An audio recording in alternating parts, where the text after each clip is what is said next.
विलसति निरवधि भावविदेहम्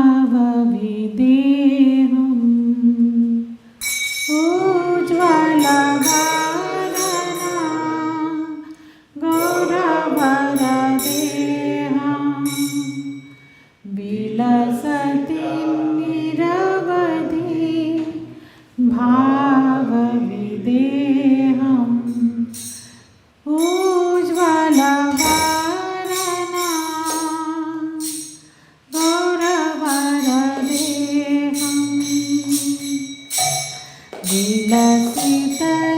विलसितनिरवधि भावविदेहम् उज्ज्वलभारणा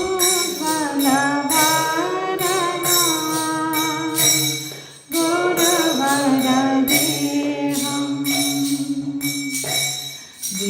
विलसितनिरवधि भावविदेहम्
सच्चिदानंद भवभयभञ्जना कारण करुणा तं प्रणमामि च श्री सच्चिदानंद अरुणां करधर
दिव्य कलेवरा मुंडितमुंडं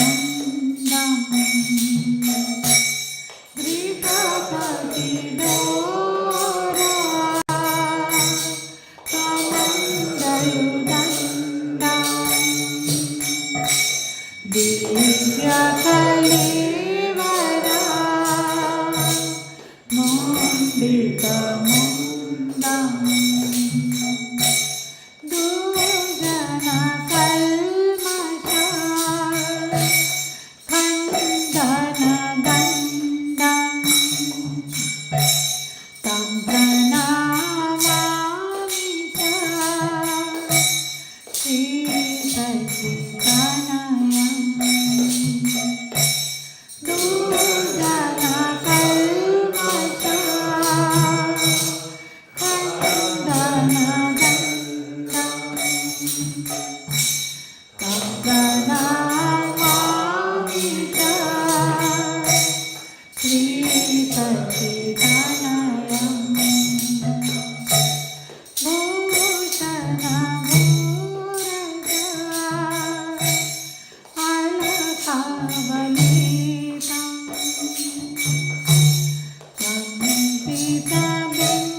जय श्री गौरांग महाप्रभु की श्री श्री राधा मदन मोहन की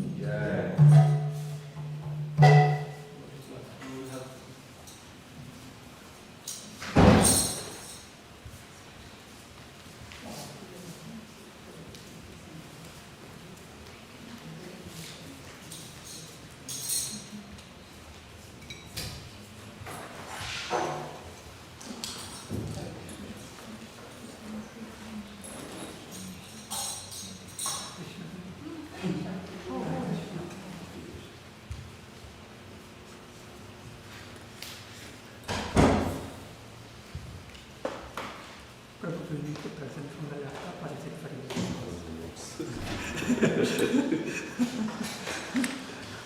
I mean, I would love to do that, but it will be difficult for you, right? No, it's not difficult. Really? Yes. I mean, I can quickly switch between the voices. Yeah. That will be So you want to Yeah. does it have HDMI port or No. USB-C.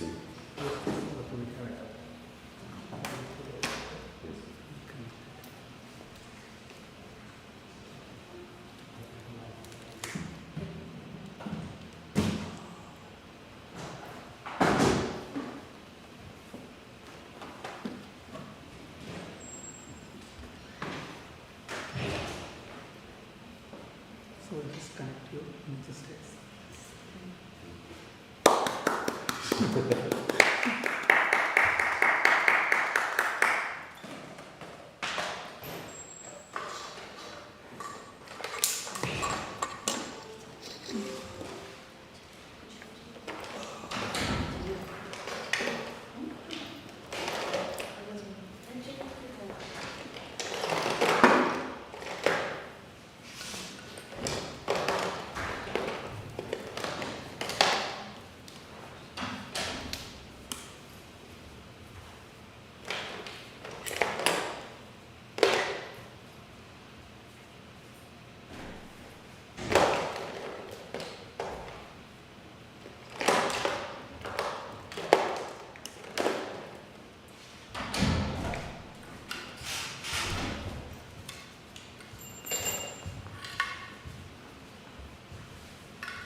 It will project it depending upon where you are screen.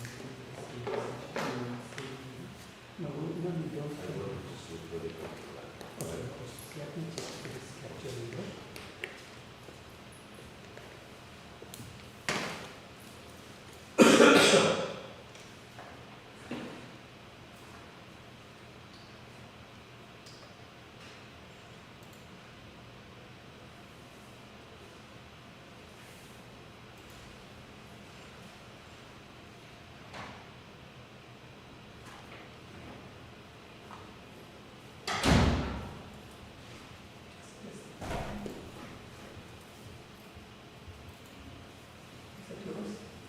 Yes, that is mine actually. Huh? That's mine, yes. Oh. What's your yellow? Huh? So it's showing the company logo. Okay. Oh, that's your company. Yeah.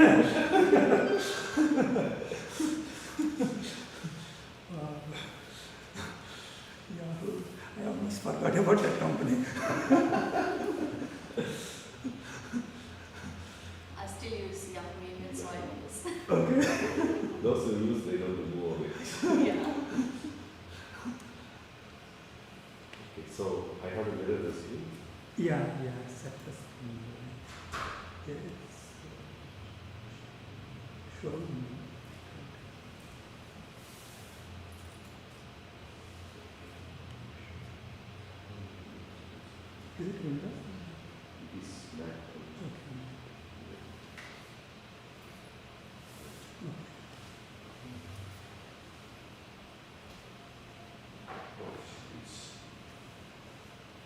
not showing fully. You can set the full screen. Okay, please show.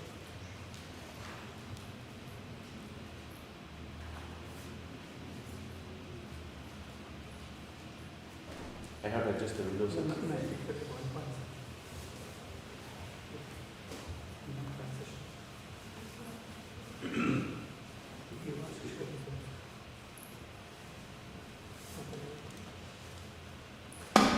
Is it fine? Yes. Okay.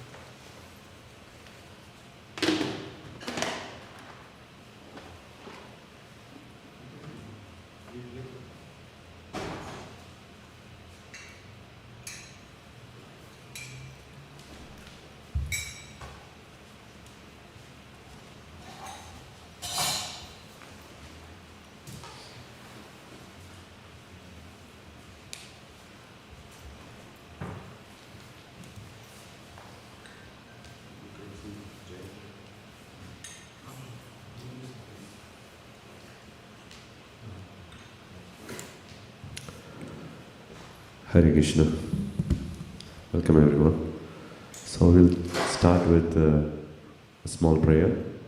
After that, we'll get into the session. Jayo Radha Madhava Jayo Kunja Bihari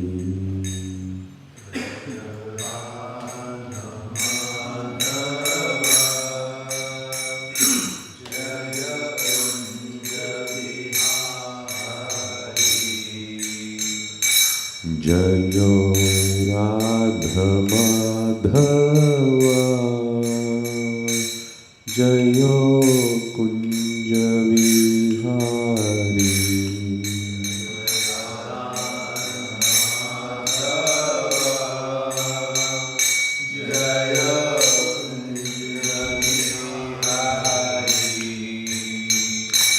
Jayo Gopi Janavallabha Jayo Girivaradhari Jayo Girivaradhari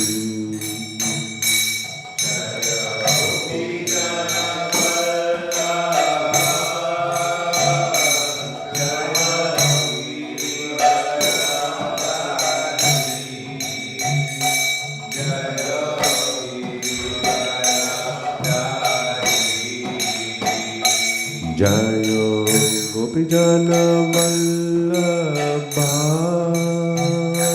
Jayo Girivaradhari Jayo Girivaradhari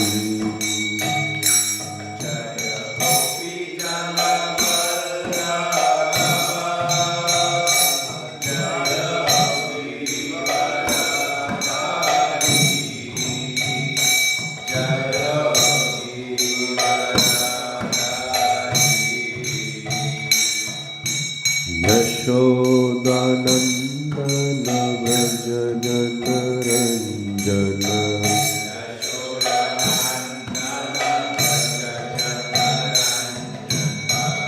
Yashodanandana Vraja Janaranjana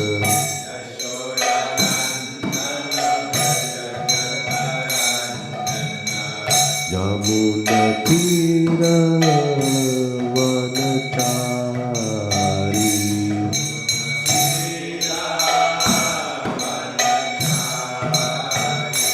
Yamuna Tira Vanachari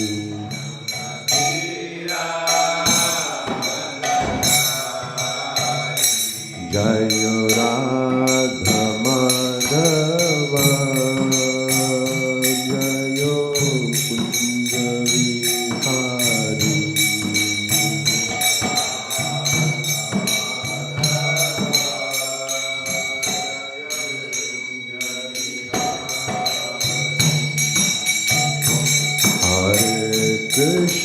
Hare Krishna Krishna Krishna Hare Hare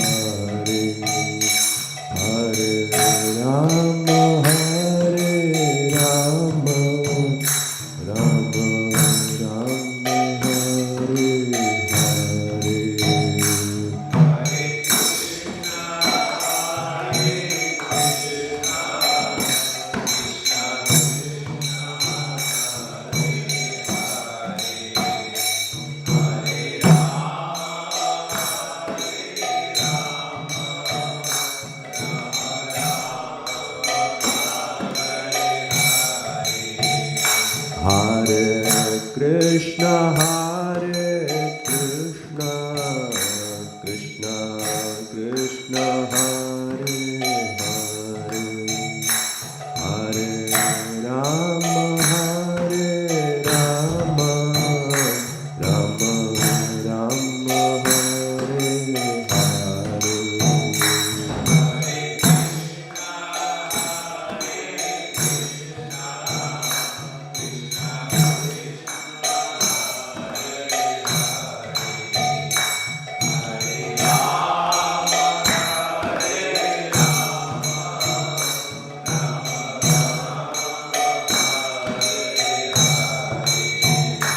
Jayo Prabhupada, Jayo Prabhupada, Prabhupada, Jayo Prabhupada.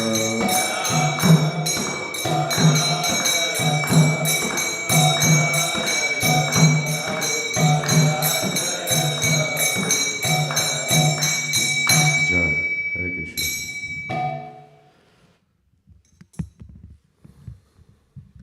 Mangalacharan prayers.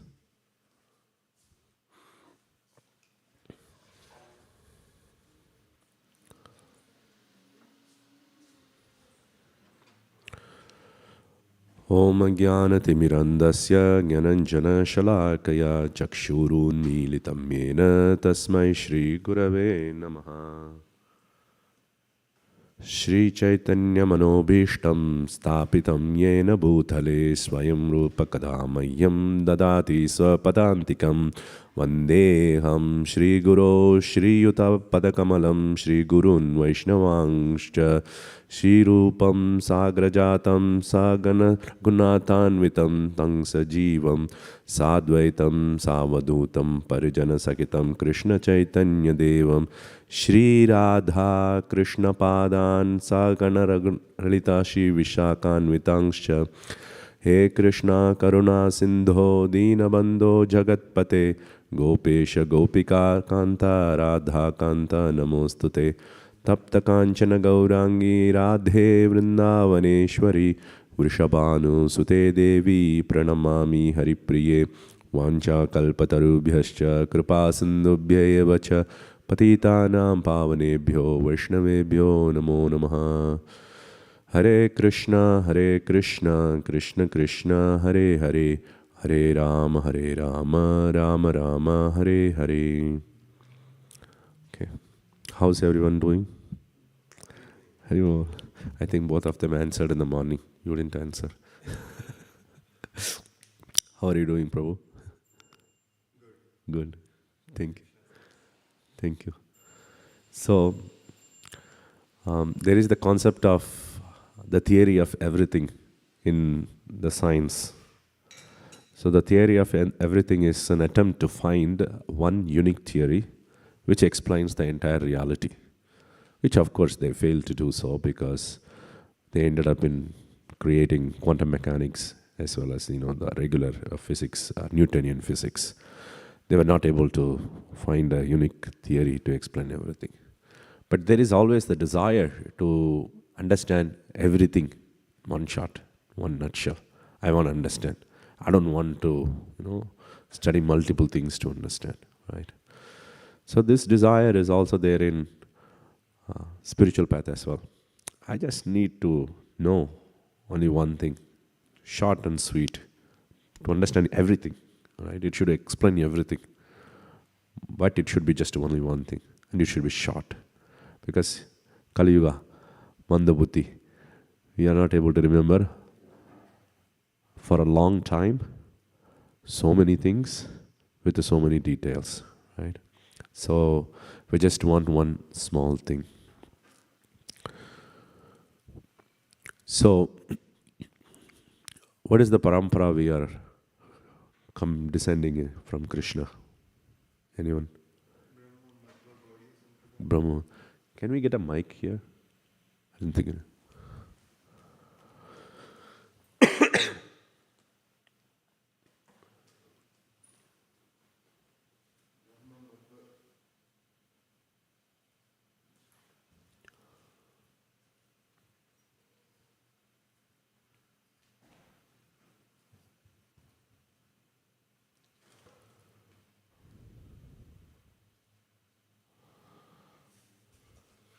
Krishna Krishna Krishna Hare Hare Hare Rama Rama Rama Hare Hare Hare Krishna Krishna Krishna Hare Hare Hare Rama Brahma Madhva Gaudiya Sampradaya. Brahma Madhva Gaudiya Sampradaya. So where is the parampara given in our books? Before the introduction page of Before the Bhagavad Gita. introduction. I think at the end of the introduction in the Bhagavad Gita. So could you explain what is Brahma Madhva Gaudiya Sampradaya? So all the sampradayas start with Krishna. Okay. And Krishna gave knowledge to different personalities. One of the personalities is Brahma. Brahma gave it to Narada and then it flowed down. So Madhvacharya is one of the leading acharyas who came in that line, coming from Brahmaji. And then in the line of Madhvacharya, Sri Chaitanya Mahaprabhu, he took Diksha from Madhavendra Puri, who comes in the same line. So the prominent acharyas are named in the name of the sampradaya. So that makes it Brahma Madhva Gaudiya. Gaudiya. So what does Gaudiya mean? Gauranga. Gauranga. Anyone else? Okay. So Brahma Madhva Gaudiya. Gaudiya also means Gauda, Gaudadesh, the West Bengal. So though we define our sampradaya to be Brahma Madhva Gaudiya Sampradaya, as Prabhuji was explaining, starting from Krishna down to Brahma, and then we see in the fifth line Madhvacharya, all the way down to Chaitanya Mahaprabhu. And from Chaitanya Mahaprabhu, all the way it's coming down to Srila Prabhupada, A.C. Bhaktivedanta Swami Srila Prabhupada, right? So this is the parampara. However, we don't study Madhvacharya's books, do we? No? No. Why?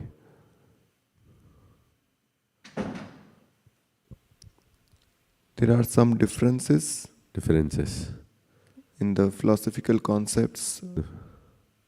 Okay, there are some differences in the philosophical concepts. That's right.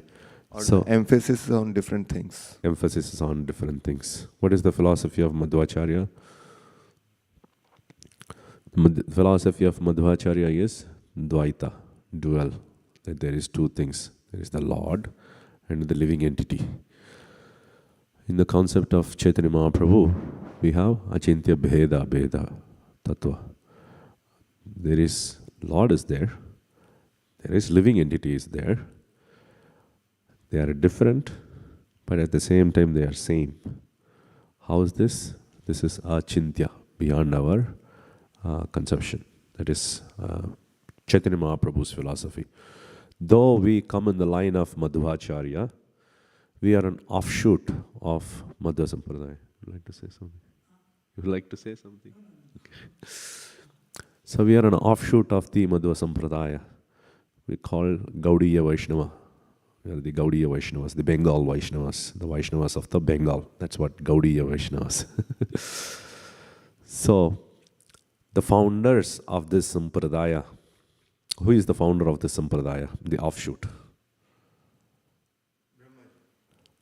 Brahmaji. We come in the line of Madhvacharya, but this is a specific offshoot, which is a little bit different from the philosophy of Madhvacharya.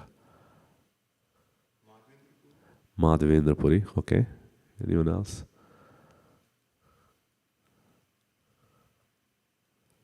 Okay. So, Chaitanya Mahaprabhu, it started with Madhavendra Puri in a seed level, and then it fully manifested in Chaitanya Mahaprabhu. So, Chaitanya Mahaprabhu is considered the founder of the Gaudiya Vaishnava Sampradaya. Though he is the founder, he has not written any works. If you look at other sampradayas like Ramanuja Sampradaya or Vallabha Sampradaya, the founder has written a lot of works, and that becomes the main works for the entire sampradaya. But in our sampradaya, Chaitanya Mahaprabhu did not write any works.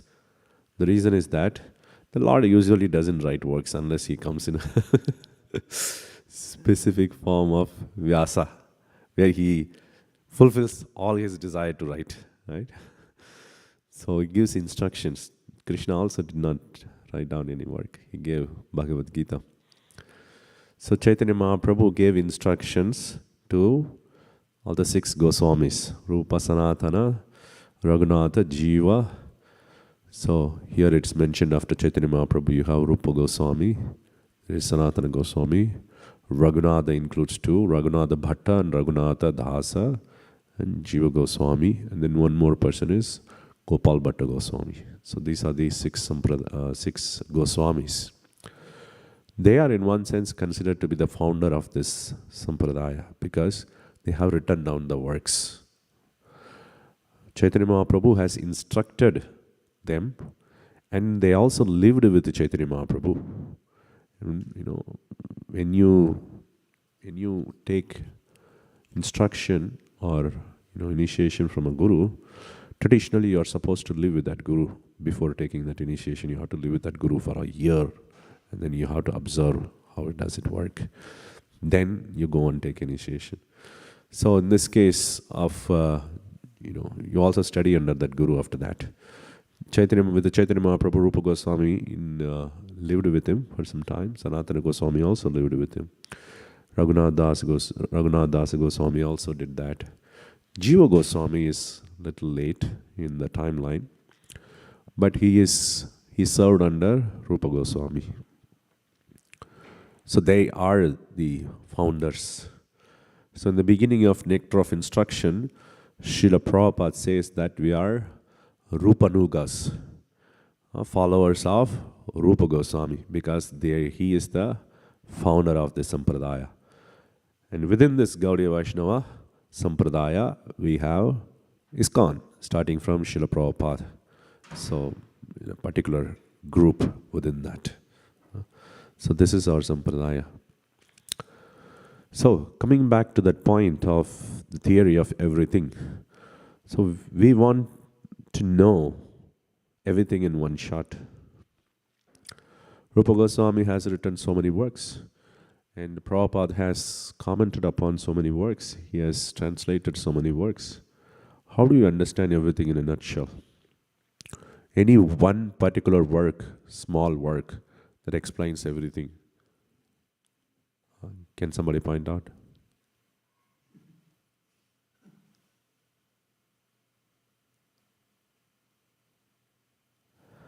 We do that part of Bhakti Shastri. Nectar of Instruction, Upadesha Amrita. So, Upadesha Amrita. So in that Upadesha Amrita, in the middle only, Rupa Goswami says, it's a work written by Rupa Goswami, Upadesha Saram. It's the essence of all the Upadeshas, all the instructions. Okay. So that work, if you nicely understand, in one sense, we are understanding everything, what is supposed to understand. Right? Of course, each and every work is important. We have to get detailed knowledge, but this can be our pointer or sutra to remember from our mind. So that is Nectar of Instruction. So that is what we are going to look at it today. It has, Nectar of Instructions has only 11 verses, so it is easy. And then it goes in a systematic order as well. Starts with what is in the spiritual path, what we should do, what we shouldn't do in the spiritual path. It starts very generic, then it goes all the way down to the most esoteric form of worship in the Gaudiya Vaishnava Sampradaya. So everything is covered in Nectar of Instruction. So we'll recite the first verse.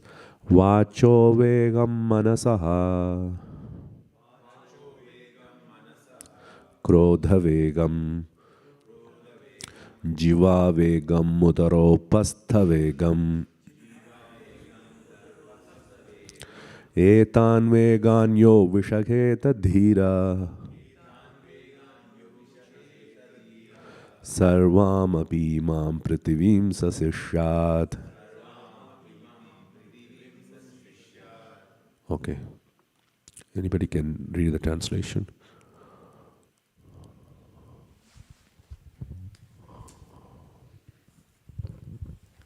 A sober person who can tolerate the urge to speak, the mind's demands, the actions of anger, and the urges of the tongue, belly, and genitals is qualified to make disciples all over the world. Okay. Let's look at the verse. The verse itself talks about different type of forces that are built within us. When we take the human form of life, we should understand what is this human body. Because unless we understand this, we cannot utilize it properly, right? So when you buy a machine, when you buy a car, you should understand what problems it can create and what it should be used for. If you don't understand that, on the way we will be driving, the car will say, change your oil. We would not have changed it. And in between, it will just get choked down and can stop in the middle of the road. And then you will be in a serious trouble. So we should understand how to utilize it and what is the problem that's built in within the car itself, right? So this body also has built in some 6 types of unwanted urges that are there, forces, okay? Unless we understand those forces, Hare Krishna. Unless we understand those forces, we will not be able to utilize the body properly. So it starts with Vachaveham. So what is Vachaveham? Adin Prabhu.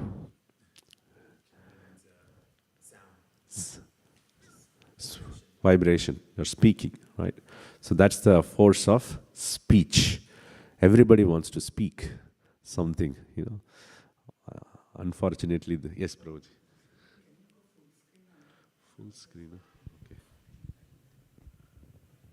Okay, thank you. So, unfortunately, in this world, we have very less number of listeners. Everybody wants to speak, but nobody wants to listen. You are very kind and, listening to me, even though you are all more qualified than me. So, Palimardhan Prabhu was saying on one day in his lecture that even the wife is not ready to listen. Your spouse is not ready to listen what your, husband or wife is speaking. So, but still we have this desire to speak. You want to speak, something or the other. Just 2 persons get together, speak about politics, cinema, what else? Sports, yes. Okay, anything specific in sports? Depends on the country. What's in America? Football, okay. Anything is going on World Cup or something like that now? No? Okay. Hand football. American football. It's more like rugby. It's called rugby outside, right? Okay. We want to talk about sports. Okay, cinema, politics. What else? Food. Okay. Can you explain more? Well, people get together and they have some nice food stuff. They want to say, oh, you have to try this. You have to try this. Okay. Or even beverages also. Beverages. Okay, nice. You're saying something? New restaurants. Can you use mic? Because there are people listening online. It's mainly about what are the new restaurants around and... What's the new restaurant? Okay, there's something open in the Mountain View Castro Street. You should try it out. Okay, anything else? What's happening on any accidents especially? Accidents have happened, okay, on the highway. High-speed chases. Somebody is chasing, the cops are chasing someone. Very interesting. Especially when you drive on the highway, when an accident is there, you want to slow down. All the cars will slow down and they watch what's happening. So then go on. Vachavegam. There is the urge to speech is there within all of us. Then the next one is Manasavegam. The manas, or the mind. There is the force to think random things in the mind. We are forced to think. Many times we think that we have a choice to think, but we are forced to think. Any example can you give, like when you were forced to think in your life? Yes. So when I watch a movie, Okay. so it keeps coming back again and again. Even if I don't want to think about it, those images, those videos will keep coming back in the Keep memory. coming back again. Oh, very nice. So one time I did not watch movies for a long time. And I was flying in a flight. I didn't have anything to do. So started watching something in the screen. Especially if you don't watch for a long time, you watch something small, it just comes so clearly in your mind after that. It's very difficult to get rid of it. You'll know the impact of movie if you just, fast from watching movie and then just watch one small snippet also, it just gets stuck to your mind. But many times we don't even know. We continuously watch the screen and then we don't even realize how much sanskara it is creating in the mind. So yeah, we are forced to think, especially after watching movies. Okay. Krodha Vega. I think everybody will understand the meaning of Krodha. Anger. Why do we get anger?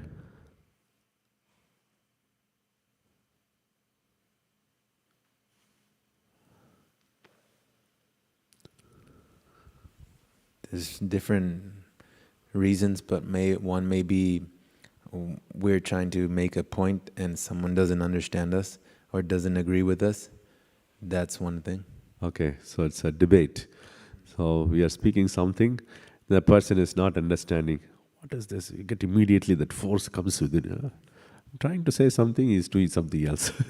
As I noticed specifically, if one is having conversation and trying to influence someone a certain way, if they're not warm reciprocation back, like a head nod or like this, but you just stay still like this, then you get very weird and it feels like an objection. And so that can turn into a debate very easily. Good that I nodded.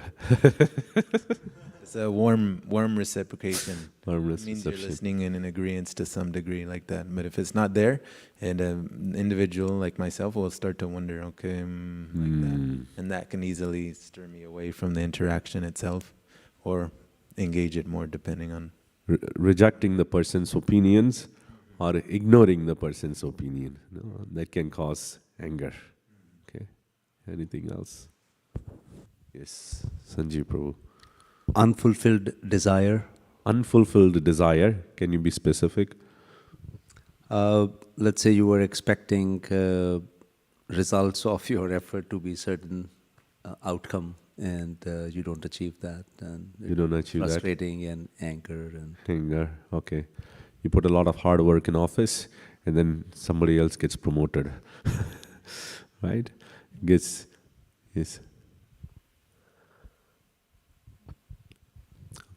So there was, One thing to add, unfulfilled desire is one thing. When you don't want something and that comes, that also causes anger. Okay. So it's unexpected thing. Unexpected thing. For example? So if I'm supposed to serve in a particular service for certain time, but ad hoc more and more service keeps getting added up. So it kind of tests the patience level. Okay. And then when a child keeps pestering the parents, I don't know what's the difference between irritation and anger. So Irritation is the result of anger, manifestation of anger. Yeah. Are you instructing somebody in the temple that... Okay. Yeah, something we don't like that is forced upon us. And this happens in countries also. In some countries, they force their opinions upon you, even though you don't like it.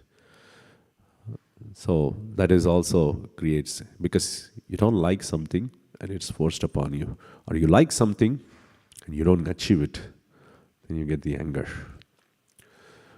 The next force is Jivana, the force of the tongue. As we already discussed, we like to eat a lot, and especially if you want to reduce weight, you can be really tested with this, right? You want to grab something and eat nicely, but no, you have to reduce weight. Udara Vegam. So Udara means belly. So what's the difference between tongue, the force of tongue and the force of belly? Sounds similar to me. Can anyone clarify it?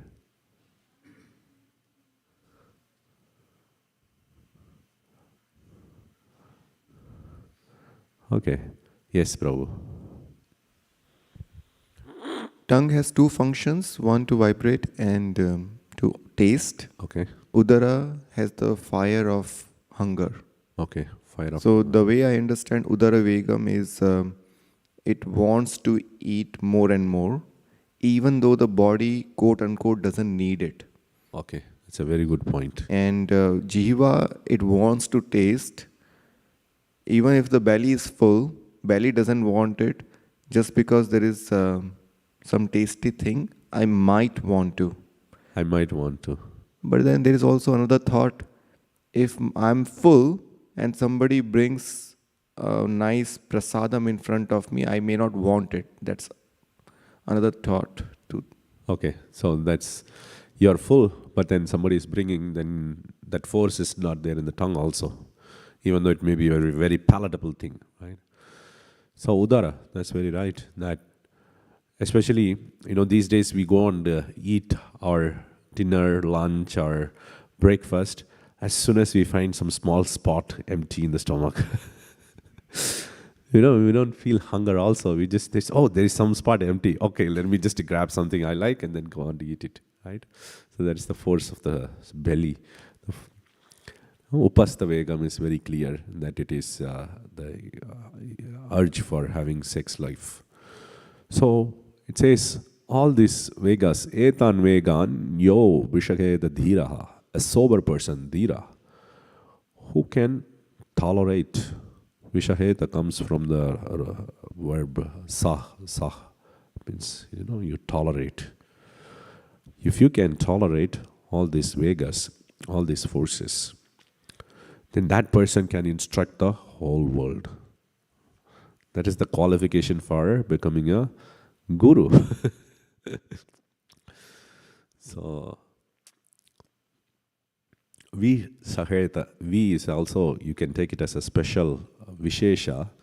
So in a special way you can tolerate them. How? Prabhupada says that you don't need to stop talking, but you can talk about Krishna. There is also a way to control the tongue, the speech.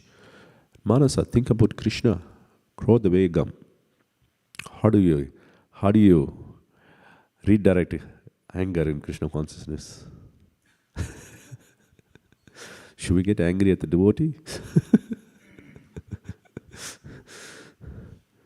Can anyone shed some light on that?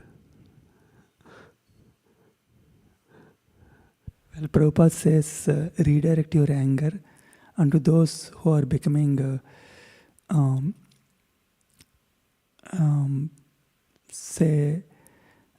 are opposing or becoming obstacles on the path of Krishna consciousness. So you get angry on the obstacles that is stopping you from, progressing in spiritual path. And if you have a country full of devotees, you can also join the army, and then you can get angry with the opposite country who is trying to invade also. But it's a far-fetched idea right now. So, Jiva Vegam, we eat nice prasadam. We don't eat simply unsanctified food. Whatever we cook, we offer to Krishna first, and then we take prasadam. Simple process, not so complicated. And Udara Vegam is also that way controlled. Upasta Vegam, have children for making them progress in spiritual path. As Prabhupada said that even the great devotee has to take birth from a family, from the grihasthas. They don't jump from the sky. So they have to take birth, which means the parents are, playing a very important role in nurturing their child, especially making them progress in spiritual path. So then also you can become a dhira just by doing all these activities, but you're tolerating in a special way. Then that person can also instruct. So this is not talking anything about bhakti in general, it is just talking about general idea for any spiritual path. You can take any spiritual path you need to apply, even for material paths, if you want to be successful. How to control your speech, I cannot go and talk anything nonsense to my boss. He'll just not favor me. No, I have to speak things favorable to him, right? So these ideas can be applied even in material world also. Okay, so that's first verse. Second, atyahara prayasascha prajalpo niyamagraha janasangascha laulyancha Shadbhir bhaktir vinashyati. So here he talks about 6 things that can destroy your bhakti. Vinashyati means literally it's destroying your bhakti. What are all the things? First one is atyahara. Ahara means eating. Atyahara means too much eating. Or too much hoarding. Collecting. What are all the things in this world we can collect? Can someone share? Cars. Okay. Can you be elaborate? I don't know, like in a family of 2, you might require 2 cars depending on where you live.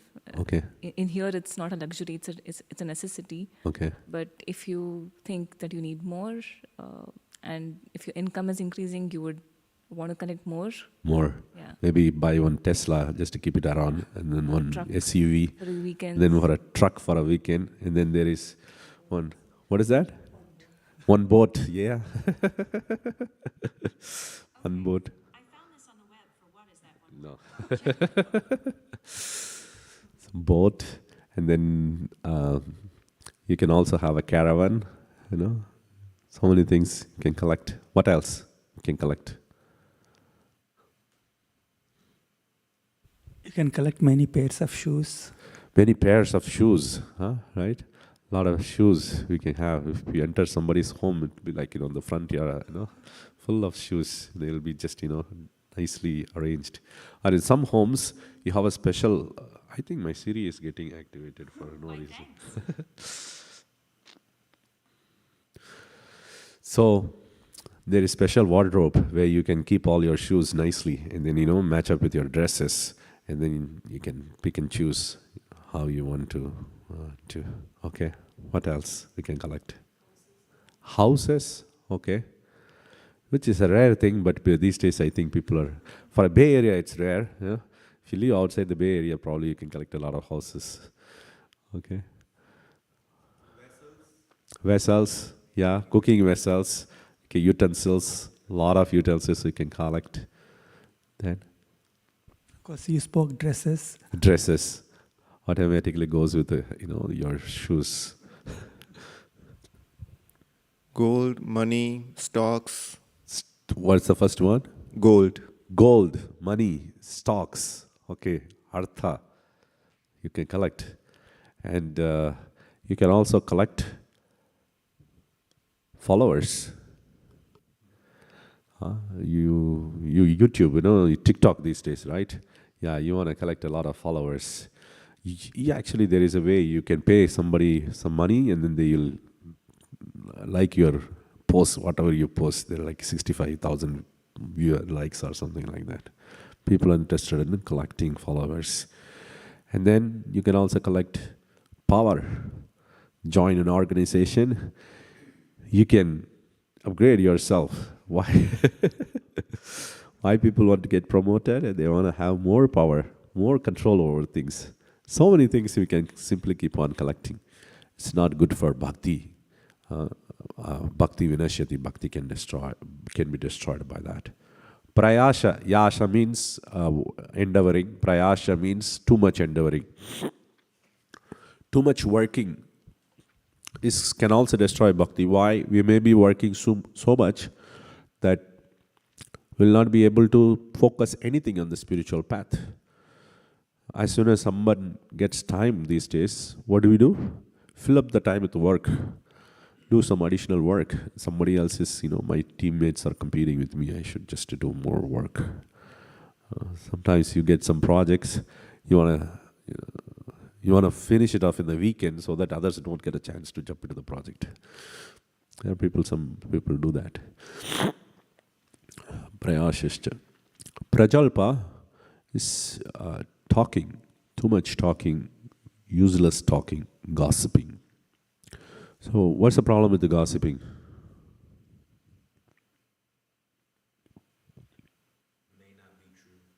May not be true, okay. It's simply useless waste of time. Useless, it steals away your time, right? Valuable time is lost. Plus, if you hear something and afterwards that may keep on ringing, like that Prabhuji said, like a movie, it can take a toll afterwards also. Toll afterwards, and then you can form opinions based on that.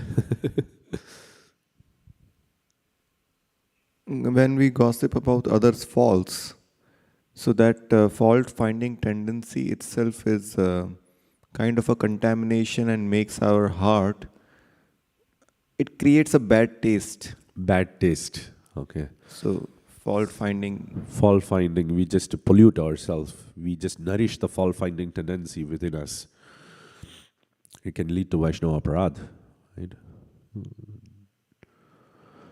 Niyama agraha, Prabhupada says in the purport, this compound word, it's a one word, niyama agraha, can be divided into two ways. Niyama agraha or niyama agraha. I think in the word for word also it's given. Yeah.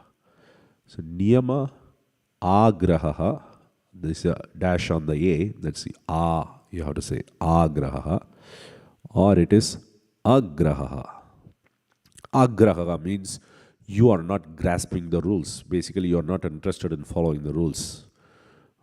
Niyama agraha means too much attachment to the rules.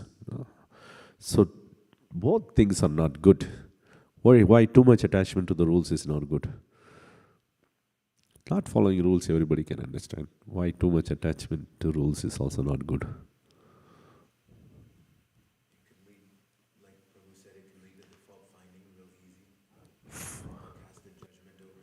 You'd like to speak on the phone?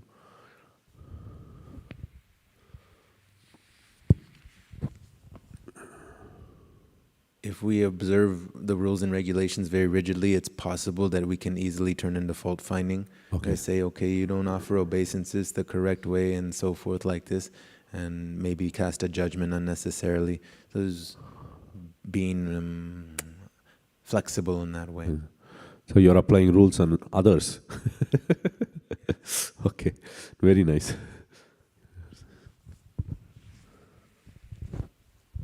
So by following too much the rules, they may miss the spirit of the law. Okay. We will miss the spirit. Many times we hear it, right? And we say something, somebody else interprets something else because they're stuck to the literal idea of the word rather than what's the purport behind it, right? So, yes. If someone doesn't follow the rules and we are very hell-bent on or imposing them, then it can lead us to anger. Anger. Sort of anger. Okay. So, too much strict on others can lead us to anger, the Krodha Vega, which we discussed. Okay. So, that is Niyama Agraha, Niyama Agraha. Jana Sangha. Sangha, with the Jana means people. Association with people. But we are also associating here. It is not this association. Associating with people who are of bad character. Right? So, or for those who are on the spiritual path, people who are not following the spiritual path, that may also lead to deviation from the spiritual path. Right? So, Jana Sangha.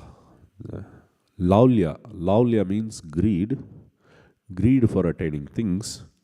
There is also another meaning for laulya. It comes from the word lolata. Lolata means fickleness, chanchala. We go and shop around. Maybe I'll listen to this guru today. Maybe in the YouTube, this famous guru is saying something else, right? And then I listen to TikTok, somebody else is speaking on something else. Every day we go on shop around scriptural, spiritual things instead of sticking to one path and then progressing. Right? There is also lolata, fickleness. Shadabhigi bhakti vinashyati. If we do that, the bhakti can be destroyed by these 6 things.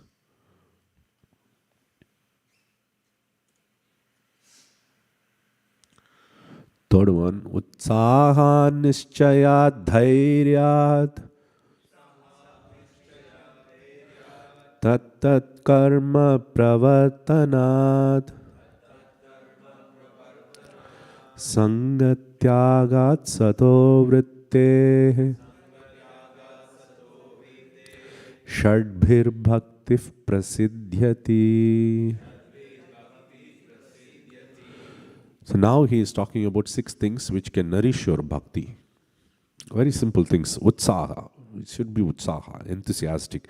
Any endeavor you take, you should be enthusiastic about it. Otherwise, we are not going to progress in that. Bhakti also is the same thing. We should be very much enthusiastic in progressing. Nishchaya. Nishchaya means confidence or firm faith. We should have firm faith that we will achieve the results of the spiritual path, the bhakti. Dhairya means patience. Suppose I joined the school, the first grader. Then I immediately expect that tomorrow I should become an astronaut. It's not going to happen. I have to wait for 12 years to complete the school. Then after that I have to go to college. Then I have to gather experience. Then only I can become an astronaut or anything you desire. Or if you don't get anything, you can become a programmer. So, dhairya, patience. So you need patience for attaining even the spiritual path. Also, it's the same thing. Sometimes you may not see the results immediately. Even when Prabhupada started this movement, in the first beginning, in India, when he tried to attempt, very less number of people were encouraging him. He got even only 1 disciple, for so many years he was trying. Then when he came to the America, initially also he was struggling to even find a place. He finally had $300. He was deciding, should I use that $300 to go back to India, or should I just rent out a place in New York? 1 month rent, it will be just over, right? So then he actually took the challenge. He rented out. Otherwise, we wouldn't be sitting here. Right? So he got the result. Now he's being remembered. The whole world is grateful for his efforts. So you need to be very much patient. Tat karma pravartanat. While having these things, you should perform your karma. Karma means here bhakti, because tat, respective. Which in bhakti you have shravanam, kirtanam, smaranam, and so on. Hearing, chanting, remembering of Krishna. Sangatyaga. Again, the Sangatyaga is emphasized here. The previously, Jana Sangha is mentioned. It's not good in the sense of that. Not good association. Bad association is not conducive. Same here. You should give up a bad association. Sataha vritti. Sataha vritti means there is 2 meaning for that.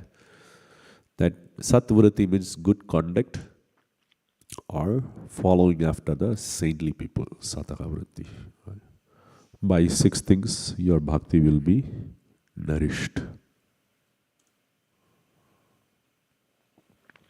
Dadati pratigruhnati guhyamakyati prichati bhumte bhojayate chaiva shadvidham priti lakshanam. Now he is switching the topic here, right? So he is talking, what are the symptoms of love? Priti lakshanam. So, dadati pratigrihnati. You give something, you take in return, right? You give gifts to others, and then you receive gifts from others. One problem with devotees, They like to give, they don't like to take it back. You have to force them literally, At least that's my experience. I can get so many things, but you try to give them back, it's a little difficult. Guhyam akyati prichyati. Secrets. Guhyam akyati prichyati. Akyati means narrating your secrets, asking secret things. What is that? Anantanitai Prabhu, so what's your plan? How much savings you have? Secretive things. No, that's not what is talked about here. Guhyam akyati prichyati means confidential things. Spiritual path is confidential. Not to many people. Though it's open secret. Bhagavad Gita is available. How many of us have read it previously in our life before coming to Krishna consciousness? It's there online everywhere. It's an open secret. Bhagavad Gita was there in my home for a very, very long time. I didn't even touch it. I know there is, Krishna. One day I opened one in the middle of something and then I checked when I was a teenager. Something interesting he was talking. That's it, I closed. It was interesting to me. It was attractive to me. Still, I just thought, okay, let's do some other time, right? So, even though it's open secret, we don't take it. So, this is what we discuss with the devotees. We discuss this secret and we also ask questions, right? Prichati, ask them, how is your bhakti going on? Or in a sense of love also, you can talk at your mind, I'm facing this problem, I'm going through this problem. What should I do, right? The first part, everyone does, dadati pratigrihnati. Third one is bhunkte bhojete chaiva, eating and feeding others, right? You do with your friends also. You eat from them and then you also feed them. But this part is what, many of the devotees don't focus also. Guhyam akyati prichyati. Though in a public forum we do, privately we don't have this discussions with the devotees. What do we do? How do you progress in bhakti and what is the problems you are facing? So we should focus on this. If you don't focus on this, what will happen? Gap will happen. It's a G-A-P. Gap between the devotees, right? So, Shadvidam Priti Lakshanam. These are the 6 symptoms of love. So here, the first 2 things he talked about what you should do, what you should not do. But there mainly he focused on Sangatyaga, give up association. But then he says that you have to have association. And that is why he is saying how you can have association with the devotees. This is 6 ways to have association. He's literally teaching you everything, Rupa Goswami, by the way, he was working in the government of Bengal, the Muslim government, and he was almost next to the king's hand. You know the king's hand? Can anyone explain who is king's hand? Okay, minister, what else?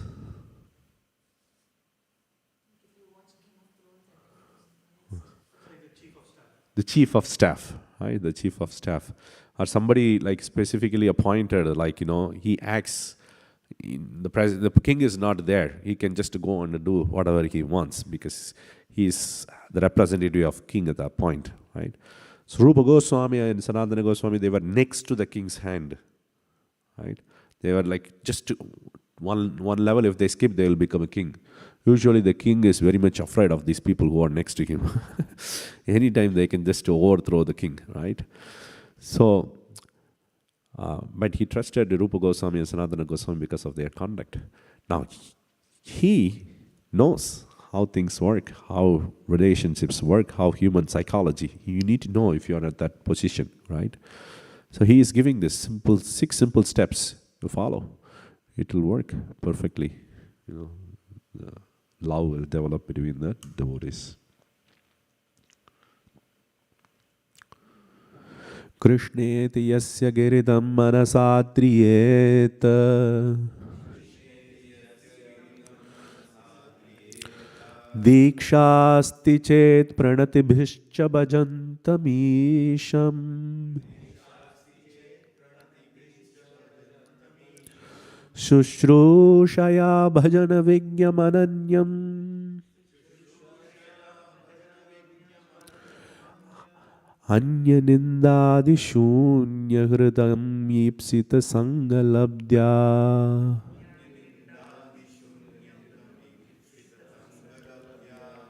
Okay. So, in the third verse, he said, Tatat karma pravartanat. You should do respective activities in bhakti. Right? So, here he is saying, what are those activities? Krishna diyasya. Along with that, he also says how you should respect different devotees. When you are in association, you need to also understand hierarchy. Because if we don't understand the hierarchy, then we can just offend the people, right?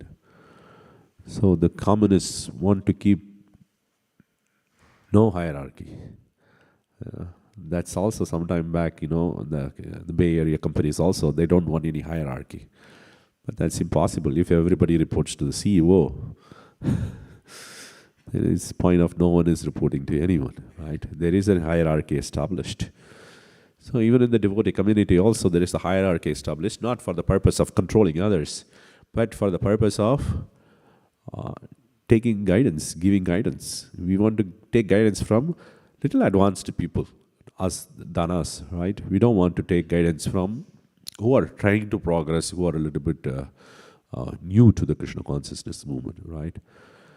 So, Krishneti yasya girita manasadriyeta. He says that if somebody's tongue, if they say Krishna, then you should respect that person using mind. Shall we all say Krishna? Krishna. Together? Krishna. Louder, please. Krishna. Hari Hari. So we should respect each other through the mind. Hare Krishna. So that is the first one, right? Second is Diksha Asti Chet. If you have taken initiation, which shows, of course, we should not focus so much on the external things, but here it is saying that Diksha is there means that you are worshipping the Lord, right? What is the purpose of Diksha? Can anyone say?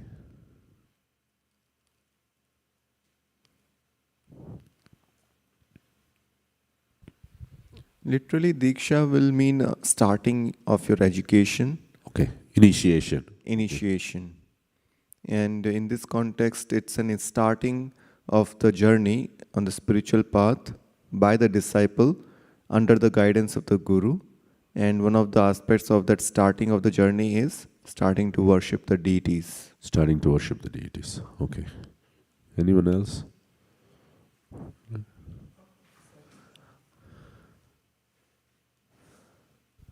Yeah, Diksha means taking initiation. Taking initiation.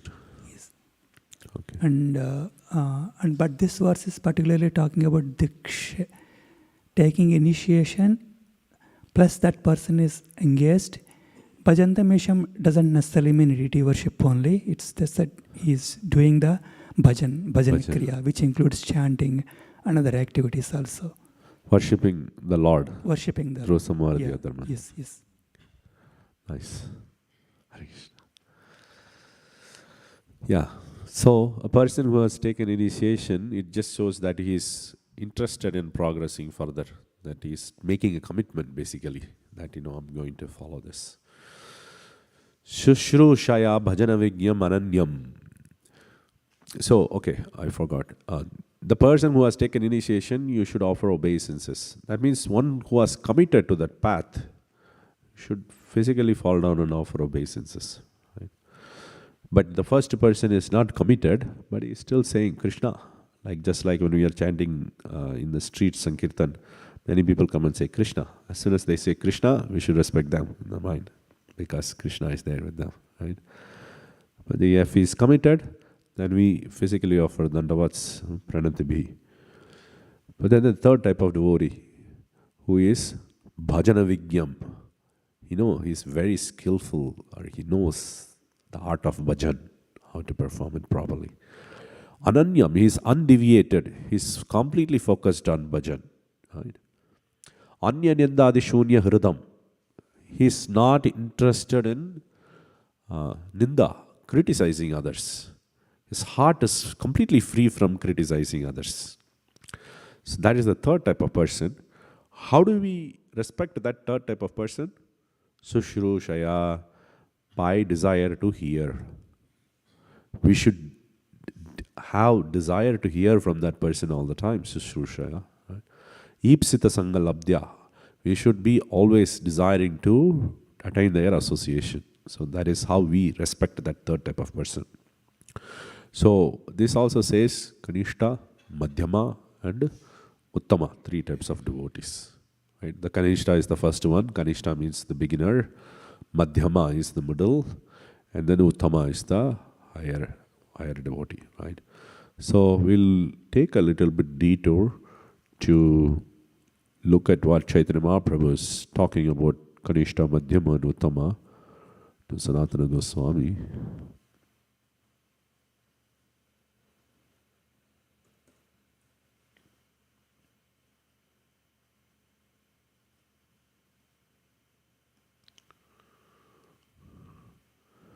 Okay, for the interest of time, we'll look at this Bangla itself. Shraddhavan jana hoy bhakti adhikari, uttama madhyama kanishta shraddha anusari.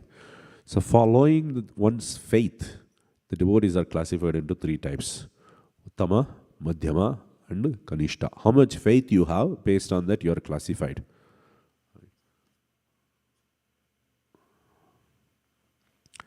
Shastra yukte sunipuna drida shraddha jar uttama adhikari shay thare sangsar. So the Uttama Adhikari is being described first. The Uttama Adhikari is the person who has Shastra Yukti, Sunipina. He is very expert in the Shastra, application of the Shastra. Drudha Shraddha. Shraddha, how is his Shraddha? Drudha. Very, very strong. Then that person is the Uttama. Okay, let's see if I can just show in advance to you. Shastra Jukti nahi jane drida shraddhavan madhyama adhikari say mahabhagyavan. So here it talks about madhyama adhikari. Shastra Yukti nahi. He does not have capabilities in Shastra. He is not very much expert in Shastra. But his faith is drudha, very firm, right? Just like the previous one. So then that devotee is called Madhyama Adhikari. He is also very fortunate, right? So Shastra makes the difference. Why Shastra makes the difference?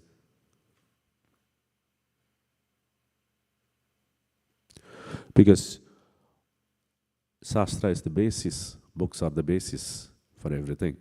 From there, we derive our faith, we derive our knowledge, and we derive nourishment, right? So we need to have that Shastra. That becomes, for the faith, it's an essential aspect. If you want to develop a strong faith, you need to have strong Shastric knowledge also. Jahar komal shraddha she kanishta jan krame krame teho bhakta hoibe uttam. So that person who has komala shraddha. Komala means very soft.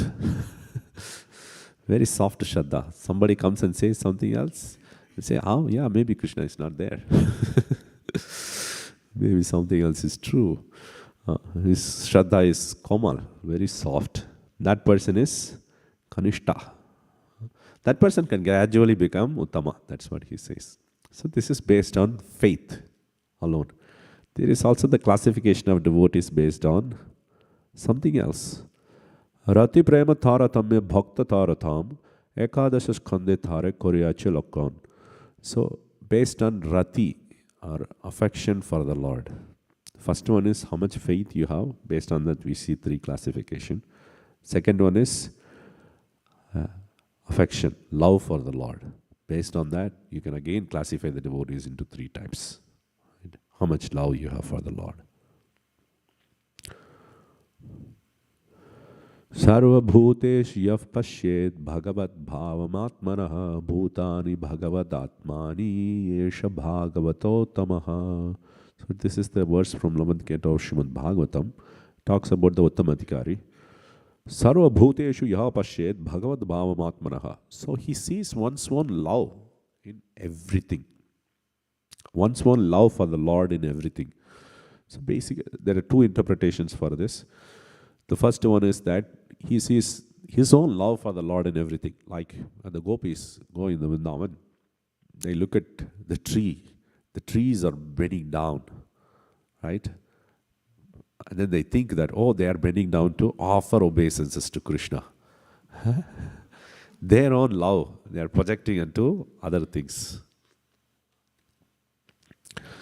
So that is, that person is Uttamadhikari. So what happens? That person doesn't see anyone as a non-devotee. He sees everyone as a devotee. Whatever activity they may be doing, material activities, but then he looks at them and says, he's a devotee. Things like that. He doesn't distinguish. That is why Prabhupada says that I have to come down from Uttama level to Madhyama level to preach. Right? In preaching, you have to identify who has bhakti, who does not have bhakti. If you don't, then you cannot actually talk about Krishna and then inspire faith. Because if you think everybody is a devotee, then why to preach, right? So Madhyama is the one who is going to do the distinction. Ishware tat adhineshu bhalisheshu dvisatsu cha prema maitri kripa peksha yaha karoti saha Madhyama. So, three things. So first he has love for the Lord. Then he has friendship, maitri, for those who are the devotees of the Lord, tadadina. Bhalisheshu dvisatsu. So Bhalisha means those who are newcomers. He has kripa, compassion, right? And then for those who are inimical, he stays away from them. Can somebody summarize this?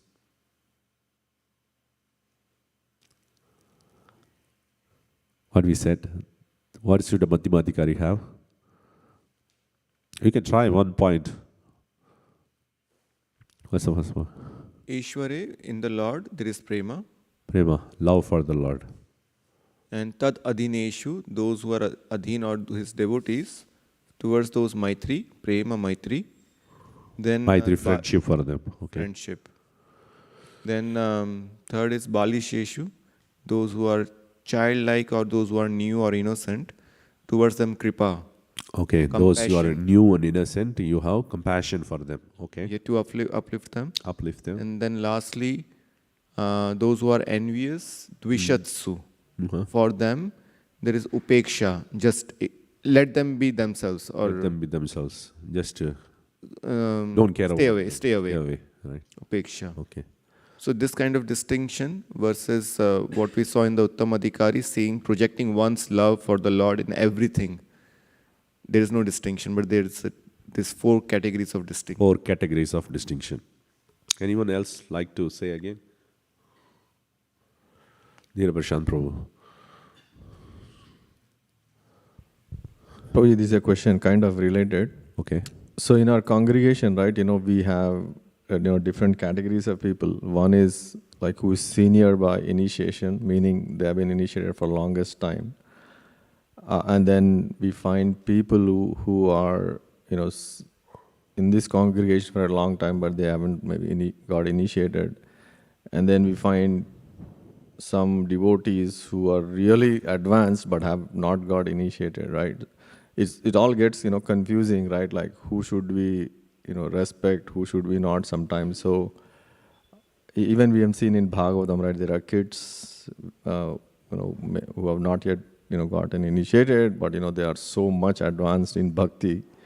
So seems like bhakti surpasses everything. Do we say like in that case we do not care about seniority, but no, we need to care about seniority also who got initiated? How do we deal like situations like this? Yeah, so that's what we were discussing, that initiation is an external sign. Anybody can come and then you can cheat and then you can take initiation also. So we should not just depend on that. That's an indication, just like for person is going to 12th grade into college, we think that, he has some knowledge. But then you can have a 6th grader who may be very advanced than, a 12th grader also. So there are exceptions like Haridas Thakur. I don't think anywhere it's mentioned that he has taken initiation. But he is the Namacharya, right? So he's the greatest of the devotees. So external signs can guide us, but it really depends on the person's love for the Lord, how much he has developed, internally, which is also very difficult to estimate. Unless you talk to the person and you be friends with the person, it's a little difficult to say how much love he has for the Lord also. Right? Thank you, Prabhuji. Thank you. All right, one more verse and then we'll go back. Archaya meva harage puja meva shraddhaye ihate na tad bhakteshu cha anyeshu saha bhakta prakritaha smritaha. So this person who is called a prakrita bhakta or a kanishta, the newcomer, right? So he is interested in Archayam Hare. He worships the Lord nicely, right? He will do puja and everything also. But then he doesn't care for his devotees. He thinks, me and my Lord. Nobody else should come in the middle, right? That's it. So that's a prakrita bhakta. Because the Lord without devotees, you cannot attain the Lord without the devotees. That's going to be like a Brahman situation, Brahman platform, right? So the Lord is always with his devotees, and the devotees are the source of the Lord's mercy. The Lord is not going to appear in this world just for us. I want to see Krishna. How is he going to appear? No.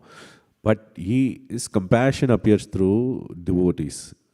They are the living people who can just provide the compassion of the Lord to everyone. So if one does not have faith in the devotees of the Lord, then he is said to be a prakrita bhakta or a materialistic devotee. Okay, so these are the classifications of the 3 types of devotee. The conversation of Chaitanya Mahaprabhu and Sanatana Goswami. Any questions, thoughts, comments?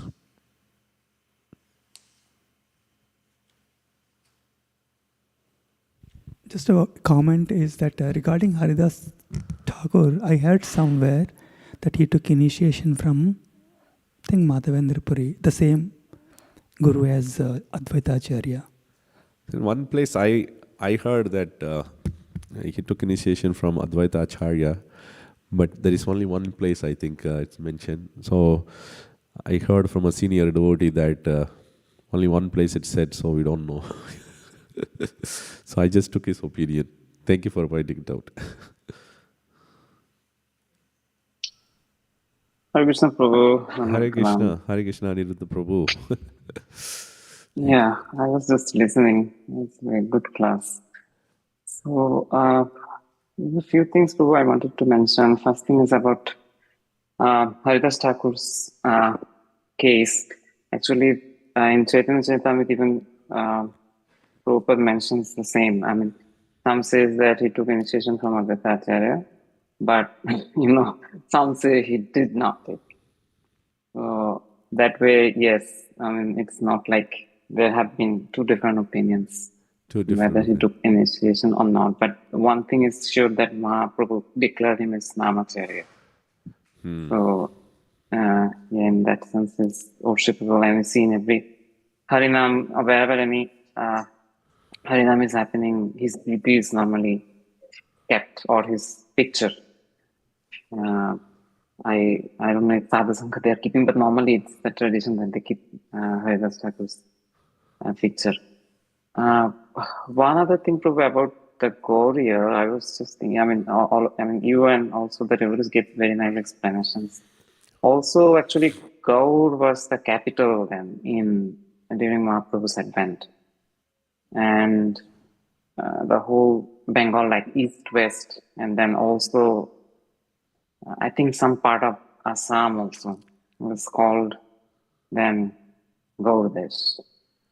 Could you repeat the last part you said? Yeah, some part of Assam also, and then East Bengal, West Bengal. All Okay. of them were called actually Gauda. Gaudas. Basically, And the Gauda was much bigger than the West Bengal right now. That's what you're saying. yeah, and even some part of Assam was also included. And then the Nawab used to had his capital in near to Nadia, and I think it was Gaud it was called, and that was near Ramkeli. That now what is Ramkeli? I see. So it Ramakeli was, is, yeah, okay, got it. and that we can identify because Ramkeli is still there, Still there. where Rupa something has had their quarters. So yeah, and yeah, Prabhu, it's very nice. This nectar of instructions has, as you said, all the key, secrets of, but then I like that point you said, like everything is summarized by Rupa Goswami in nectar of instructions, and that's why Vajradhara Prabhu also says it's a very good book to read, and I think he mentioned it a couple of times, especially those who are coming to Krishna consciousness. It's a very good book also for them also to get a lot of things in a small book. Thank you, Prabhuji. Thank you for your comments. Okay. You want to share something?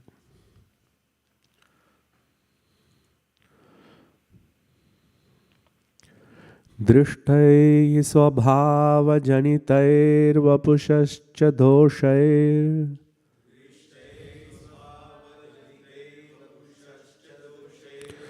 न प्राकृतत्वम् इह भक्तजनस्य पश्येत् गङ्गां वसां न खलु बुद्बुदफेन पङ्कैः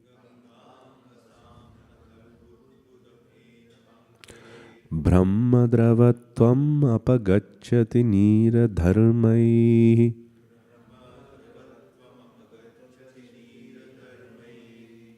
Okay. So, in the last verse, we talked about who is a Uttamadhikari, who is a elevated devotee.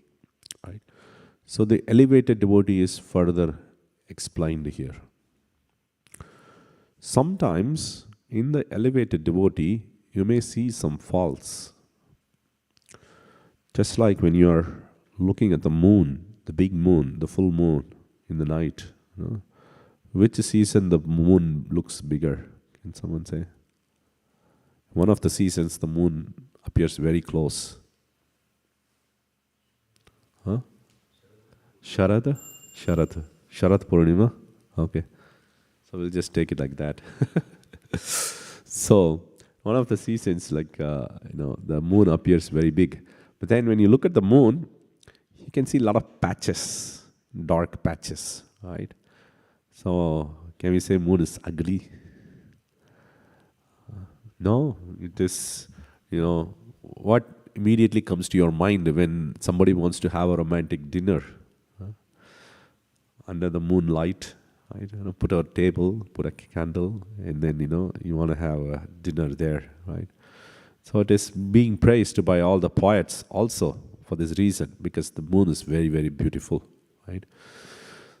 So, even though there may be some patches in the moon, we should not be looking at that and then criticizing the moon for that. Similarly, there may be some faults in the scene, Uttamadhikari also.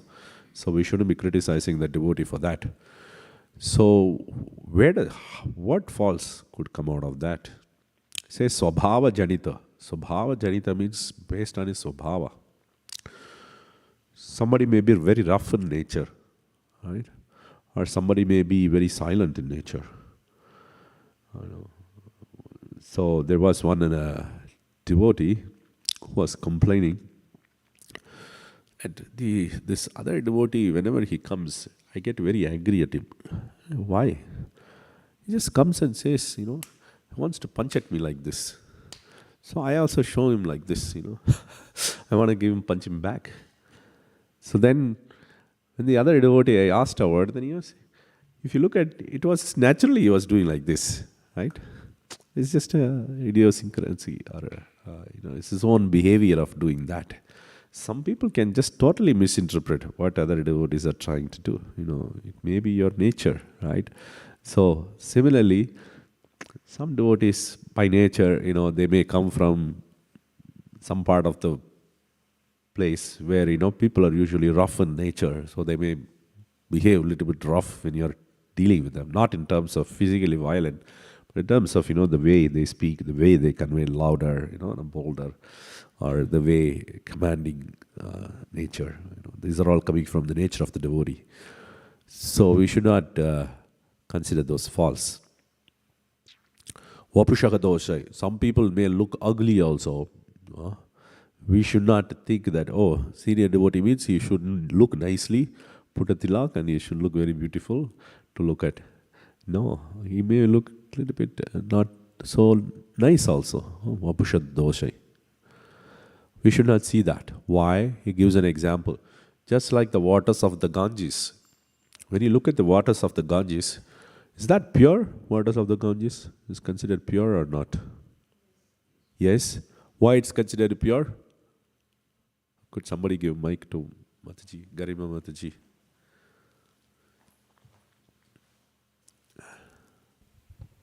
It is coming from Lord's feet. It is coming from Lord's feet. Anything else? Okay, that's a very good point. It's coming from the Lord's feet. No, it's sacred. Somebody said sacred. You said sacred. Sacred. Many people, they just travel all the way. Some people walk in India from all the way down south also to go to Ganga. They just want to take a dip in Ganga, right? They consider this very pure, very sacred river. And if you cremate some persons, your family members, you also want to take the ash, then go and dip in Ganga. It's considered to be very pure. But sometimes in the Ganga, if you see, especially in the Kashi, Varanasi, they will be throwing all the dead bodies, especially the half-burnt dead bodies, into the water. So should we consider Ganga is very impure? No. The Ganga's Brahma Dravatvam, the nature of Brahman, the nature of spirit, the nature of sacred, that's not going to be destroyed by anything. Not by the mud, not by the foam, not by bubbles coming out of it, or not by throwing dead body into that. It is not going to be destroyed. Similarly, even though a Uttama Adhikari, a pure devotee, may externally show some faults, but he should not be discarded. So the general advice is to respect everyone. The devotee is supposed to respect everyone, because you don't know who is a Uttama Adhikari, who is a Madhyama Adhikari also, if you are not able to distinguish properly. So the general idea is to respect everyone and give respects to everyone.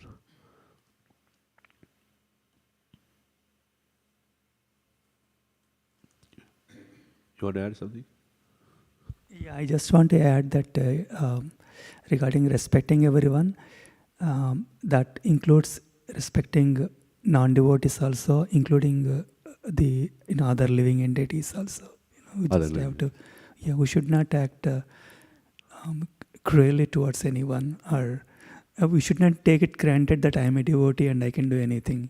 Anything. Thank you for adding that very nice point. Sometimes you may say, hey, here comes the non-devotee. Let us all abstain from that person. It can be very much offending. Sometimes, in a conversation also, you may say, a karmi person. Right?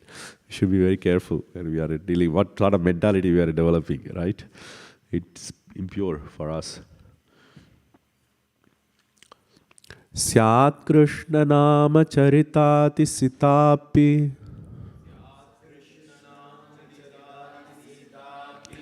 Avidyapitto Pataptarasanasyana Rochikanu.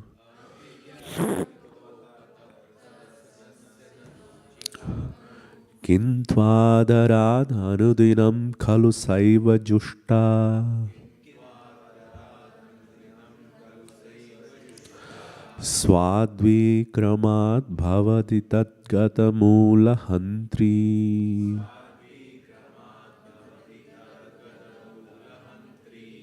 Okay, so it is said that we have to be very much enthusiastic, utsaha, Previously we said that in performing devotional service. But what happens? We don't have taste for that.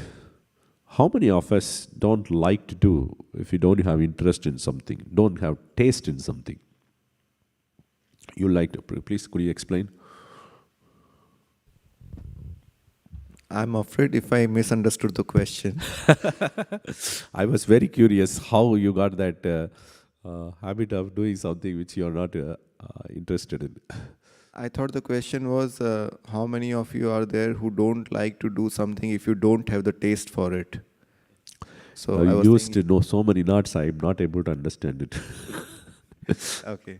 So what I was saying that if I don't have a taste for something, I don't like to do it. Okay. But if it is a part of responsibility, then I will anyways do it. Okay, if it is part of your duty, basically you will do it.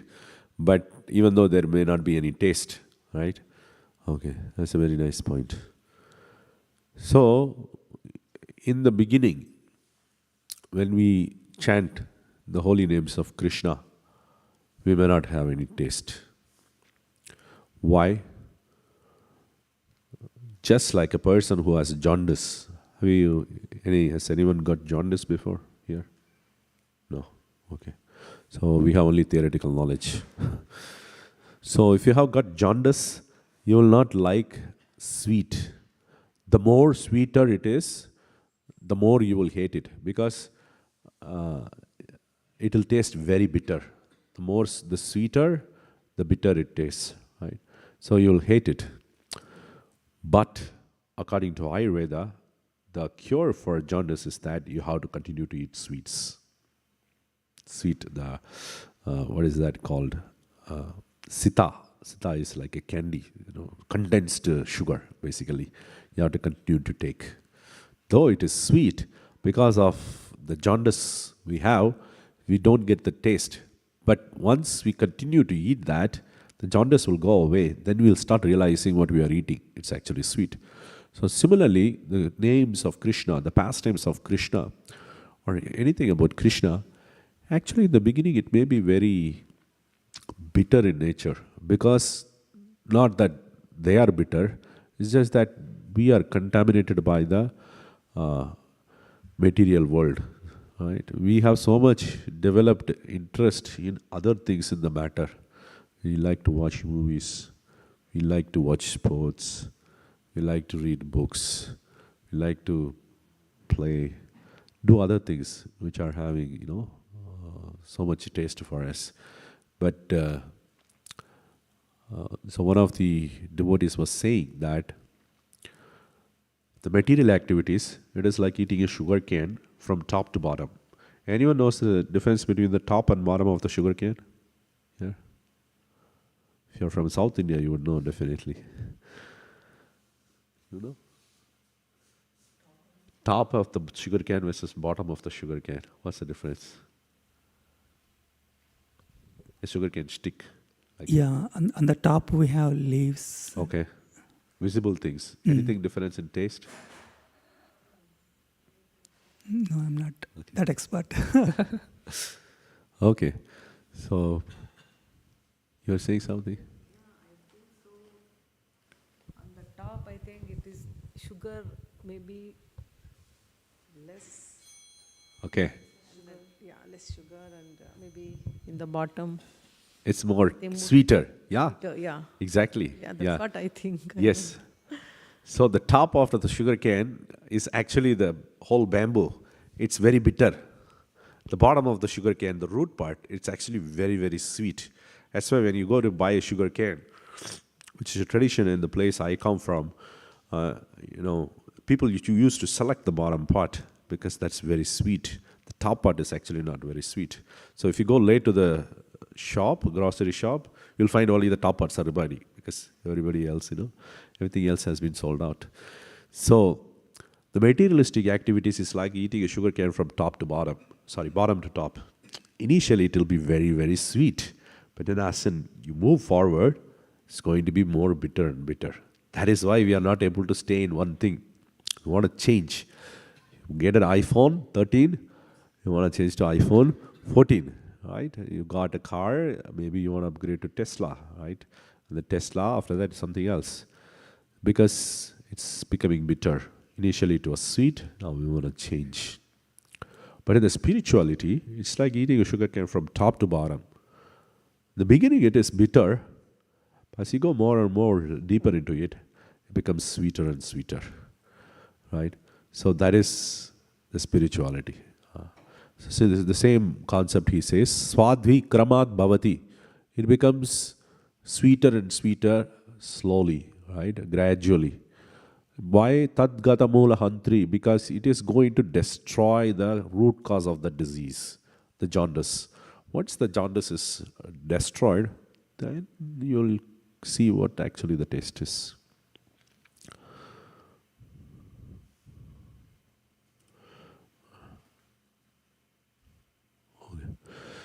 Tannama rupa charitati sukirtananu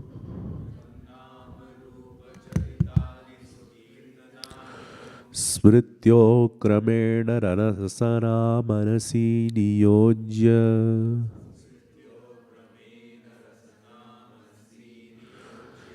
tishtan vraje tadanuragi jananugami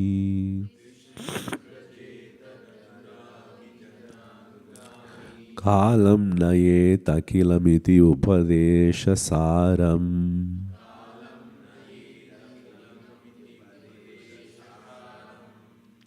Okay.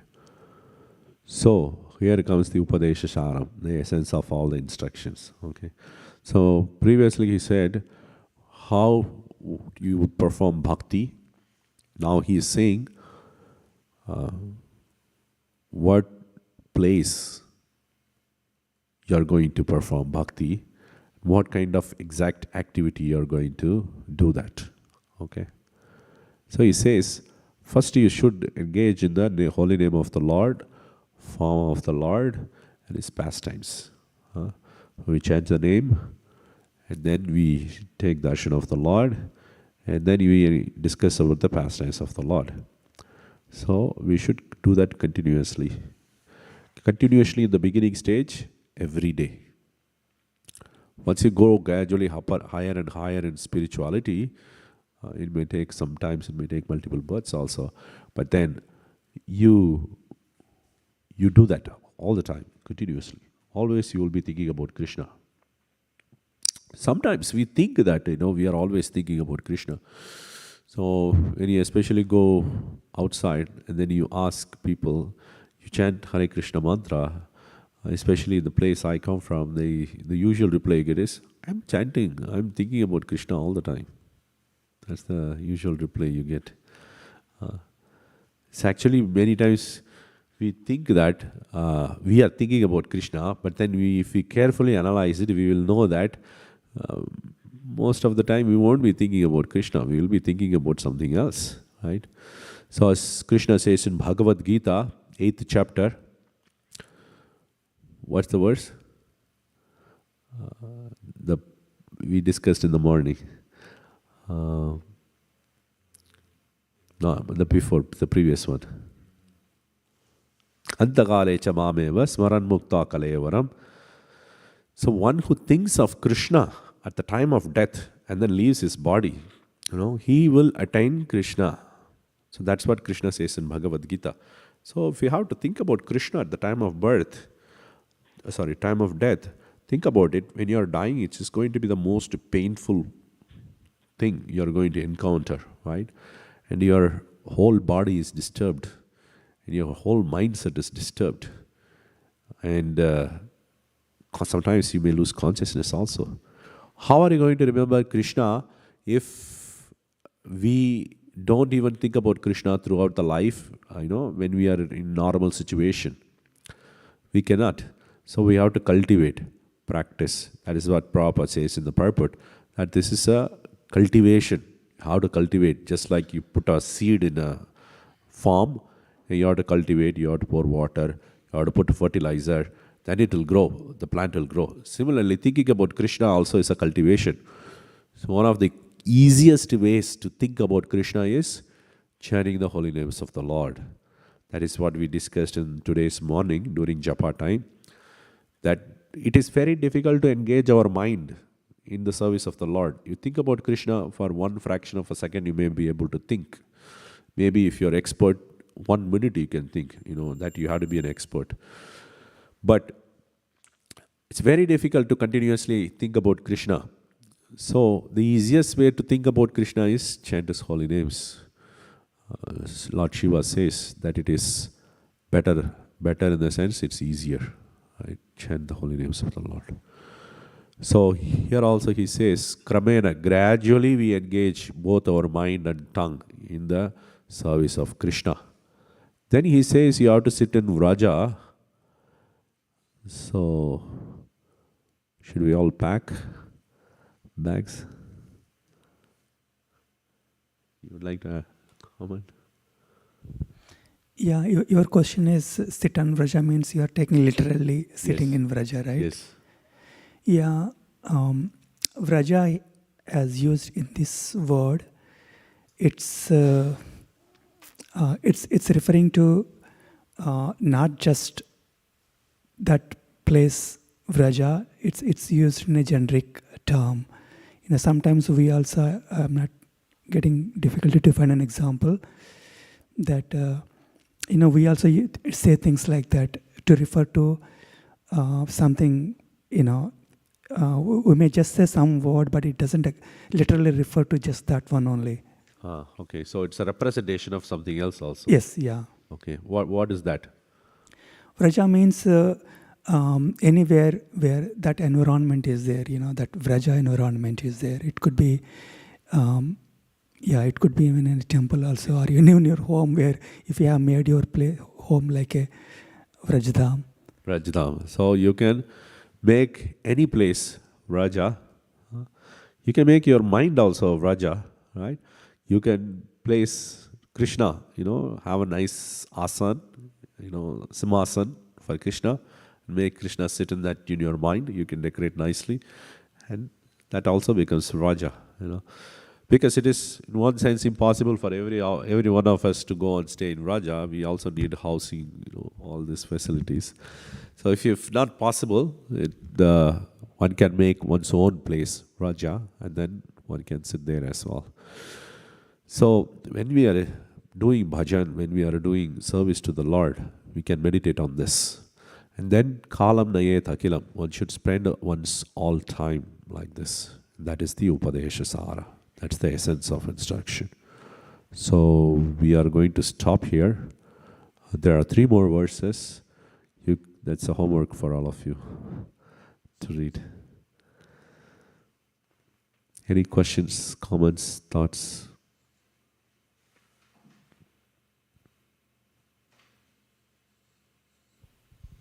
Here it says Tadanuragi Jananugami. Yes, very good point. So what does that mean? And I think it is related to the Uttama Bhakta and in the categorization of Kanishta, Madhyama, Uttama. No, not categorization, but how we deal with different categories of devotees, our dealings, our behavior. It says Ipsita Sangha Labdhya. So Ipsita Sangha Labdhya, what does that mean? And Tad Anuragi Jananugami, what does that mean? Okay. Ipsita Sangha Labdhya means we desire to attain their association. So desire to attain their association means not just a physical association, that is also powerful, but in terms of we hear from them. They talk about Krishna, and then we hear from them. That's the Sushrushaya, the first desire to hear from them. We attain their association, we follow. One thing, if you're living with a senior devotee, 2 things you will learn. One thing is that you'll hear more about Krishna from that person. Second thing is you'll see a living example. This is why you need a living guru, right? A guru should be living. If the guru is not living, if we just put some person who is not with us as our own guru, then it's going to be very difficult for us to, we'll start speculating. Maybe it is like that, maybe it is like this. Maybe, my own interpretations, my own mind will come, right? So that is why you need a living guru. The guru is there to assist you. You take that person's association and he gives you instructions. And he also talks about Krishna. He inspires you, right? The age of books and the age of information which we are living in, again it is changing into age of false information with all this chat GPT and everything get introduced. So you can easily spread false information also. So anyways, so age of information, we get all the books from the internet. You want Bhagavad Gita, Bhagavatam, Chaitanya Charitamrita, everything is there. But you also need devotees, because devotees are the ones who is going to point to you. Okay, this is this. You know, they have to resolve any subject matter you take in this material world. Also, just because I have got books on probability or have got books on neuroscience, can I become a neurologist? No, I need a living doctor to guide me, assist me. Similarly, you need living devotees. That's why we have a big temple here, where, we have the advantage of taking association of the devotees, senior devotees, like we have Ramanandan Saka Prabhu here. So to take the association and, learn things properly. Tad anuragi jana anugami means following the love of those who are attached to that person. This is hinting at the Raganuga Bhakti, literally, but in an external sense, that if a person is attached to Krishna, and I take the association of that person, I will also become attracted to Krishna in the same way. Right? Just like if I associate with a person who is very much attracted to playing football, I am going to soon be playing football, right? Same with the cricket. I think it's very famous for for those who come from India. If somebody is talking about cricket all the time and playing cricket all the time, I'm going to associate with that person. Soon I'll be having a bat and a ball. I'll be getting into the field. So because the taste of the person affects you, it infects you. So that is what tad anuragi jana anugami. You are following after the taste of that person. Tad anuragi jana anugami. The persons who have taste for that. Thank you, Prabhuji. Okay, anything else? All right. Thank you so much. Hare Krishna. Vanchakalpatarubhyasya kripa sindhubhyeva cha patitanam pavalebhyo vaishnavebhyo namo namaha. Nitakoli Vaishnavvrinda ki jai. Thank you.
Oh, any singers for the Guru?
Namashestam Manu Mapi Sachiputram Mataswarupam Shri Rupam Tasya Jagaram Nurupurim Maturim Kushtavatim Radha Kundam Girivaram Maho Radhika Madhavasam Prapto Yasya Pratita Kripeya Shegurum Tam Natosmin He Guru Gyanadadina Bandho Svanandadatta Karuneka Sindhu Vrindavanasina Hitavatara Prasida Rati Paranay Prachara He Dina Bandhu Karuneka Sindhu Kuri Prasadam Mai Mandamude Laksha Paradhe Bahupapagade Tatpada Padmestu Matischa Krishne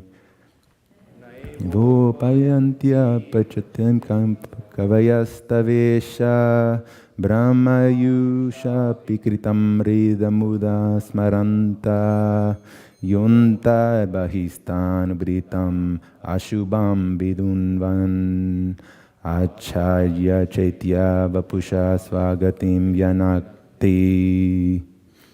I bow down to the beautiful lotus feet of my spiritual master, by whose causeless mercy I have obtained the supreme holy name, the divine mantra, the service of the son of Shachi Mata, the association of Srila Swarup Damodar Rupa Goswami and his older brother Sanatan Goswami, the supreme abode of Mathura, the blissful abode of Vrindavan, the divine Radha Kunda and Govardhan Hill, and the desire within my heart for the loving service of Shri Radhika and Madhava in Vrindavan. O spiritual master, O giver of divine wisdom, O friend of the fallen, you are the giver of your own bliss, and you are the only ocean of mercy.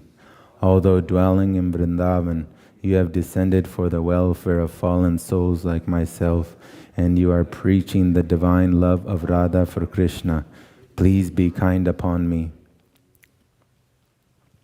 O friend of the lowly, O Guru Dev, you are the only ocean of mercy. I am a dull fool and have committed hundreds of thousands of offenses. I have fallen into a dense myriad of sins. Therefore grace me with your mercy, so that my mind may be fixed on your lotus feet and on Shri Krishna. O my Lord, transcendental poets and experts in spiritual science could not fully express their indebtedness to you, even if they were endowed with the prolonged lifetime of Brahma, for you appear in two features, externally as the Acharya and internally as the Supersoul, to deliver the embodied living being by directing him to how to come to you.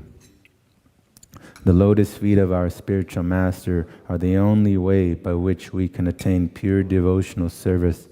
I bow to his lotus feet with great awe and reverence. By his grace, one can cross the ocean of material suffering and obtain the mercy of Krishna. Our only wish is to have our consciousness purified by the words emanating from his lotus mouth. Attachment to his lotus feet is the perfection that fulfills all desires. He opens our eyes, fills our hearts with transcendental knowledge. He is our Lord, birth after birth. From him ecstatic prema emanates. By him ignorance is destroyed. The Vedic scriptures sing of his character. Spiritual master is the ocean of mercy, the friend of the poor, and the Lord and master of the devotees. O Master, please be merciful unto us. Give us the shade of your lotus feet. Your fame is spread all over the three worlds. Shri Guru Charana Padma Kevala Bhakati Sadma.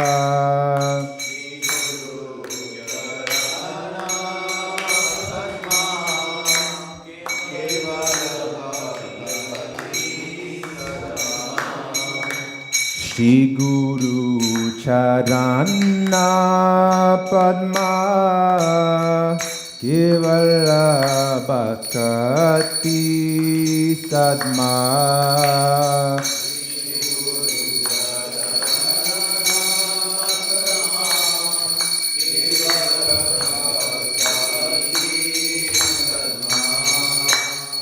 Bandhun Muisavadana Mate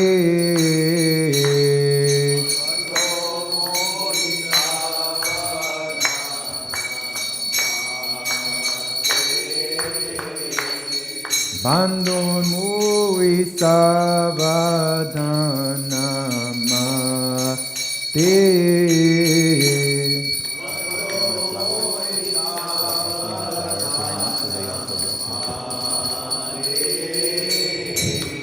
Yahara prasade bai ebhavaturiyai.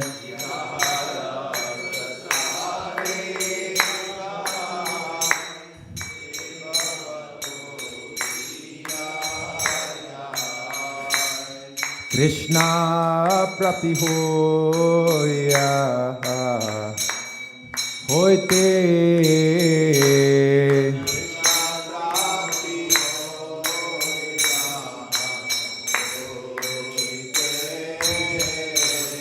Krishna pratihoya hoite.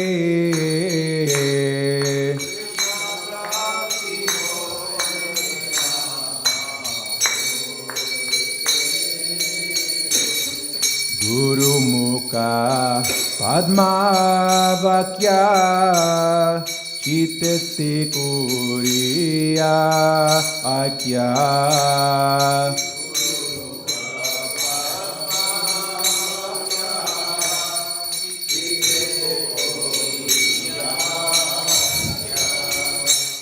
Arna Kuri Ho Mane Asha.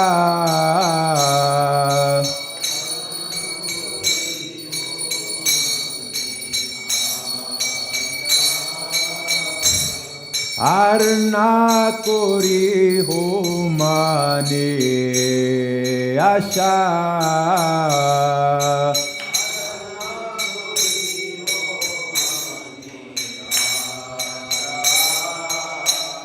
Shri Guru Charane Rati Aise Uttamagati.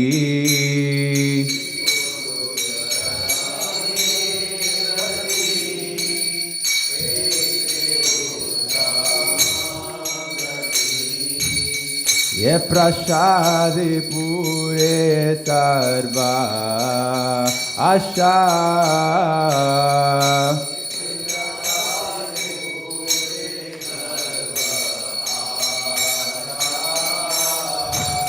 Ye prasade pure sarva asha.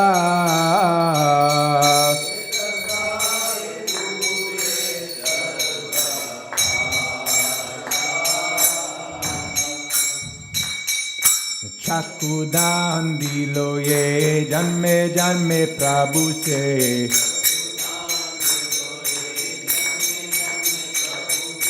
Chakudan dilo ye janme janme Prabhu se.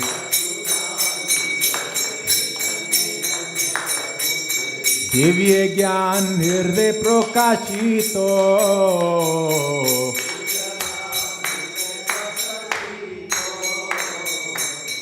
Divye gyan hirde prokashito.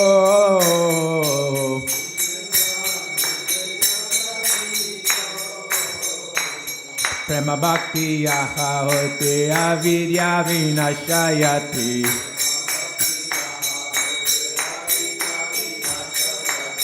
Prema bhakti yaha hote avidya vinashayati.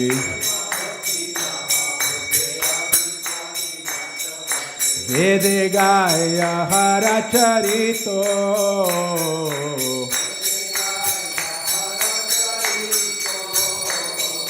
Vede gaya haracharito.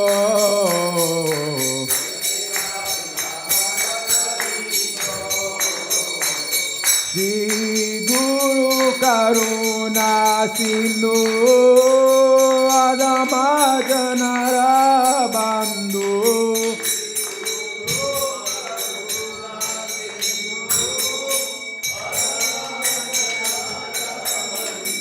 Shri Guru Karuna Sindhu Adama Janara Bandhu.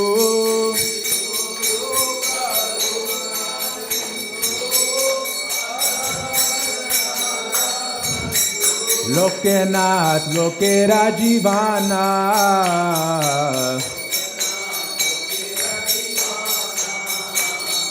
Lokanath Lokera Jivana.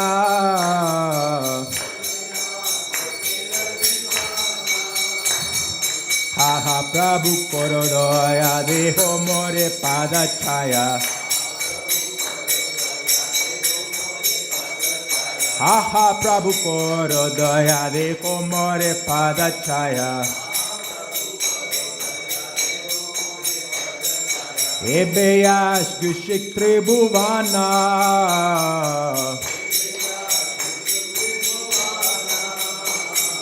Ebeyash Gushik Tribhuvana.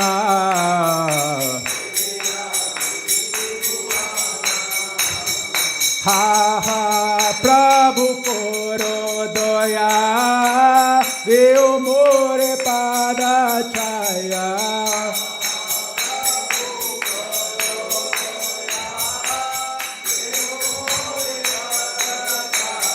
Ebeyash Gushik Tribhuvana.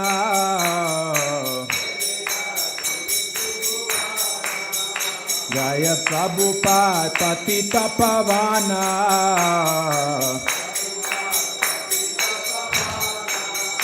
Jaya Prabhupada Prabhupada Prabhupada Jaya Prabhupada.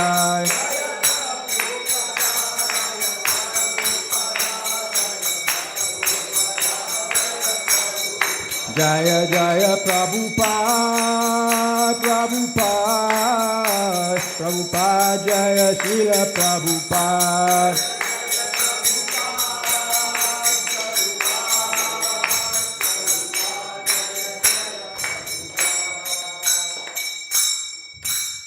Namo Vishnupadaya Krishna Prishtaya Bhutale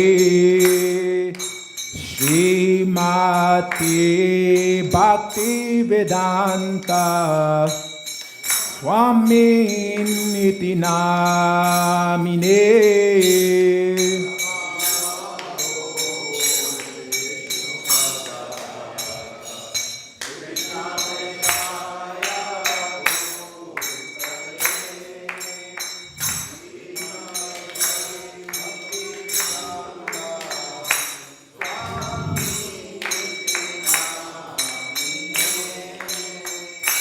Namaste Sarasvati Deve Gauravani Pracharine Nirvishesha Shunyavadi Paschatya Deshatarine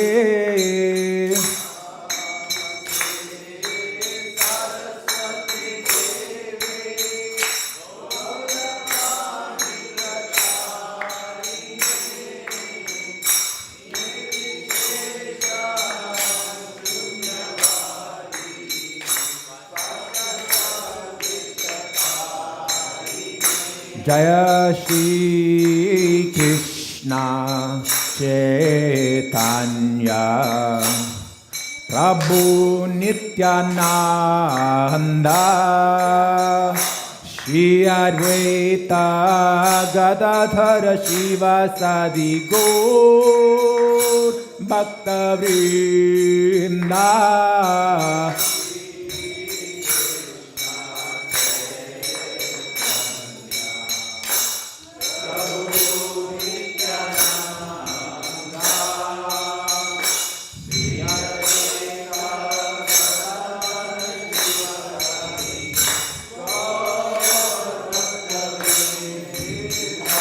Jaya Shri Krishna Chaitanya Prabhu Nityananda Shri Advaita Gadadhara Shivasadi Gaur Bhakta Vrinda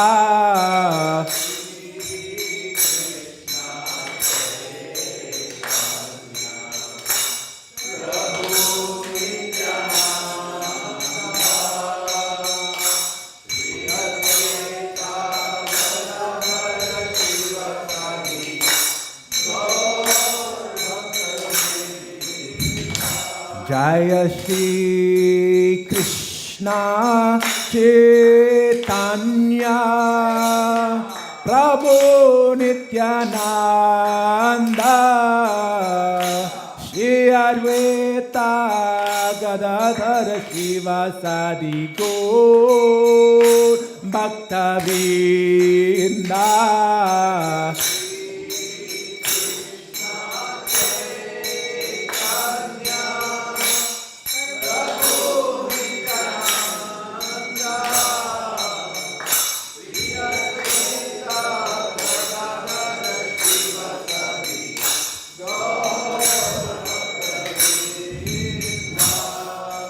Hare Krishna, Hare Krishna, Krishna Krishna, Hare Hare, Hare Rama, Hare Rama, Rama Rama, Hare Hare.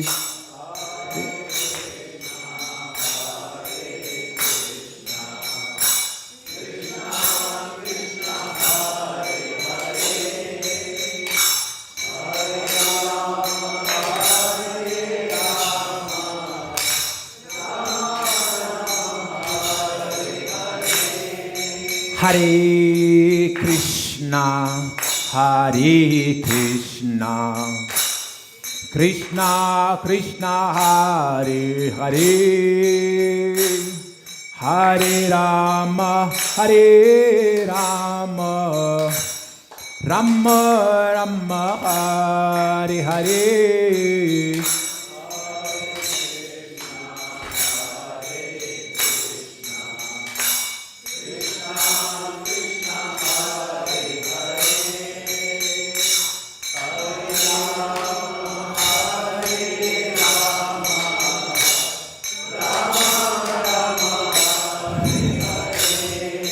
Hare Krishna, Hare Krishna, Krishna Krishna, Hare Hare, Hare Rama, Hare Rama, Rama Rama, Hare Hare.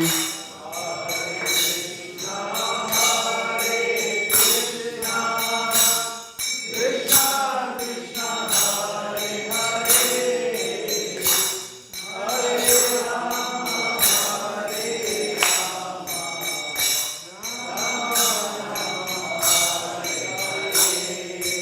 Hare Krishna, Krishna Krishna, Hare Hare, Hare Ram, Ram Ram, Hare Hare.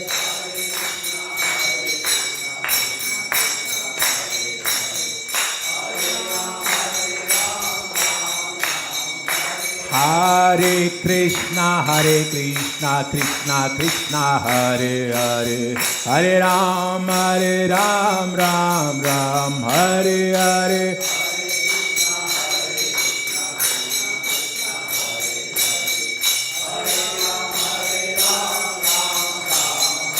Hare Krishna, Krishna Krishna, Hare Hare, Hare Ram, Ram Ram, Hare Hare.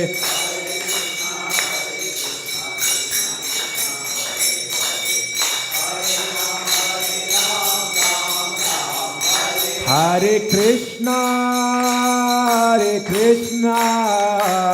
Krishna Krishna, Hare Hare, Hare Rama, Rama Rama, Hare Hare.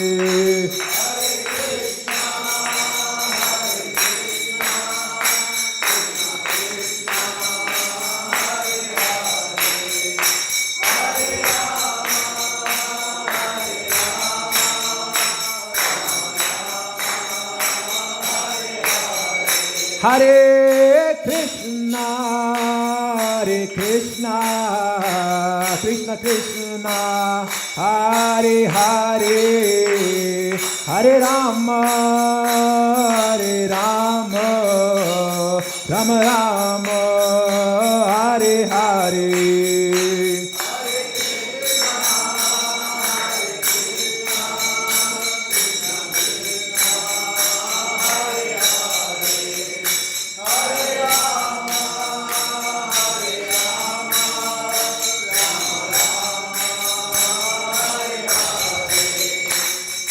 Hare Krishna, Krishna Krishna, Hare Hare, Hare Ram, Ram Ram, Hare Hare.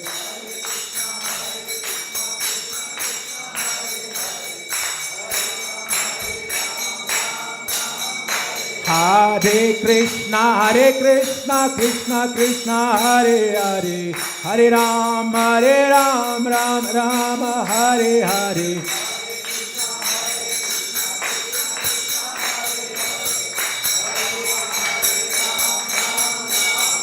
Hare Krishna, Krishna Krishna, Hare Hare, Hare Rama, Rama Rama, Hare Hare.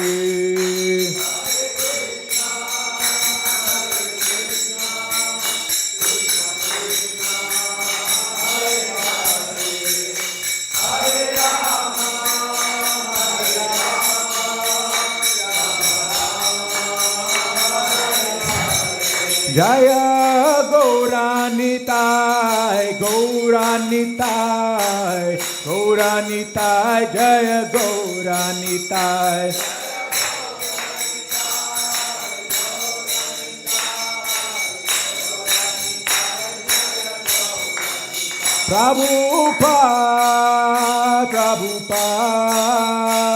Prabhupada, Jaya Srila Prabhupada.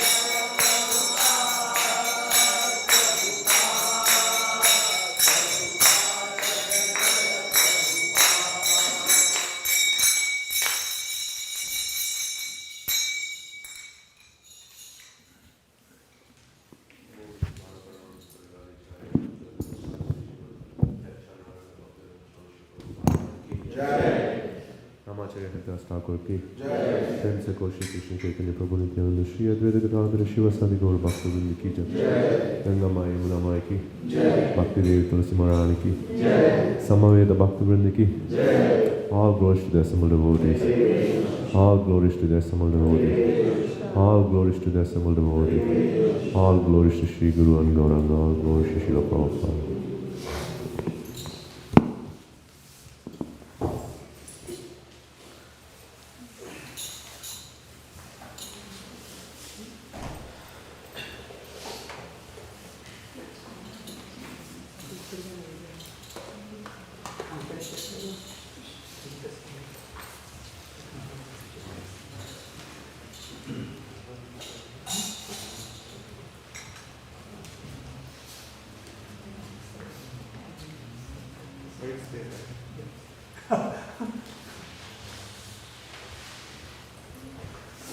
Hare Krishna. We can chant the mantra together. Hare Krishna, Krishna Krishna, Hare Hare, Hare Rama, Rama Rama, Hare Hare. Thank you everybody for coming for the Srimad Bhagavatam Katha to ISV, ISKCON of Silicon Valley. And we would like to first thank His Grace Vraja Jivana Prabhu for taking us on the journey of Sri Upadeshamrita, nectar of instruction, and taking us to the point of Upadesha Saram, the essence of all instructions. Thank you, Prabhu.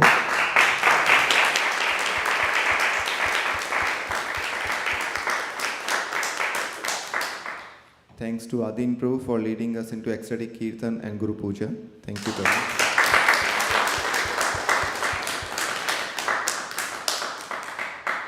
Now, please, everybody have prasadam. I think it will be served outside or the back side. I'm not sure if it's decided. So please take prasadam, and the darshan will be open for throughout the day. Hare Krishna.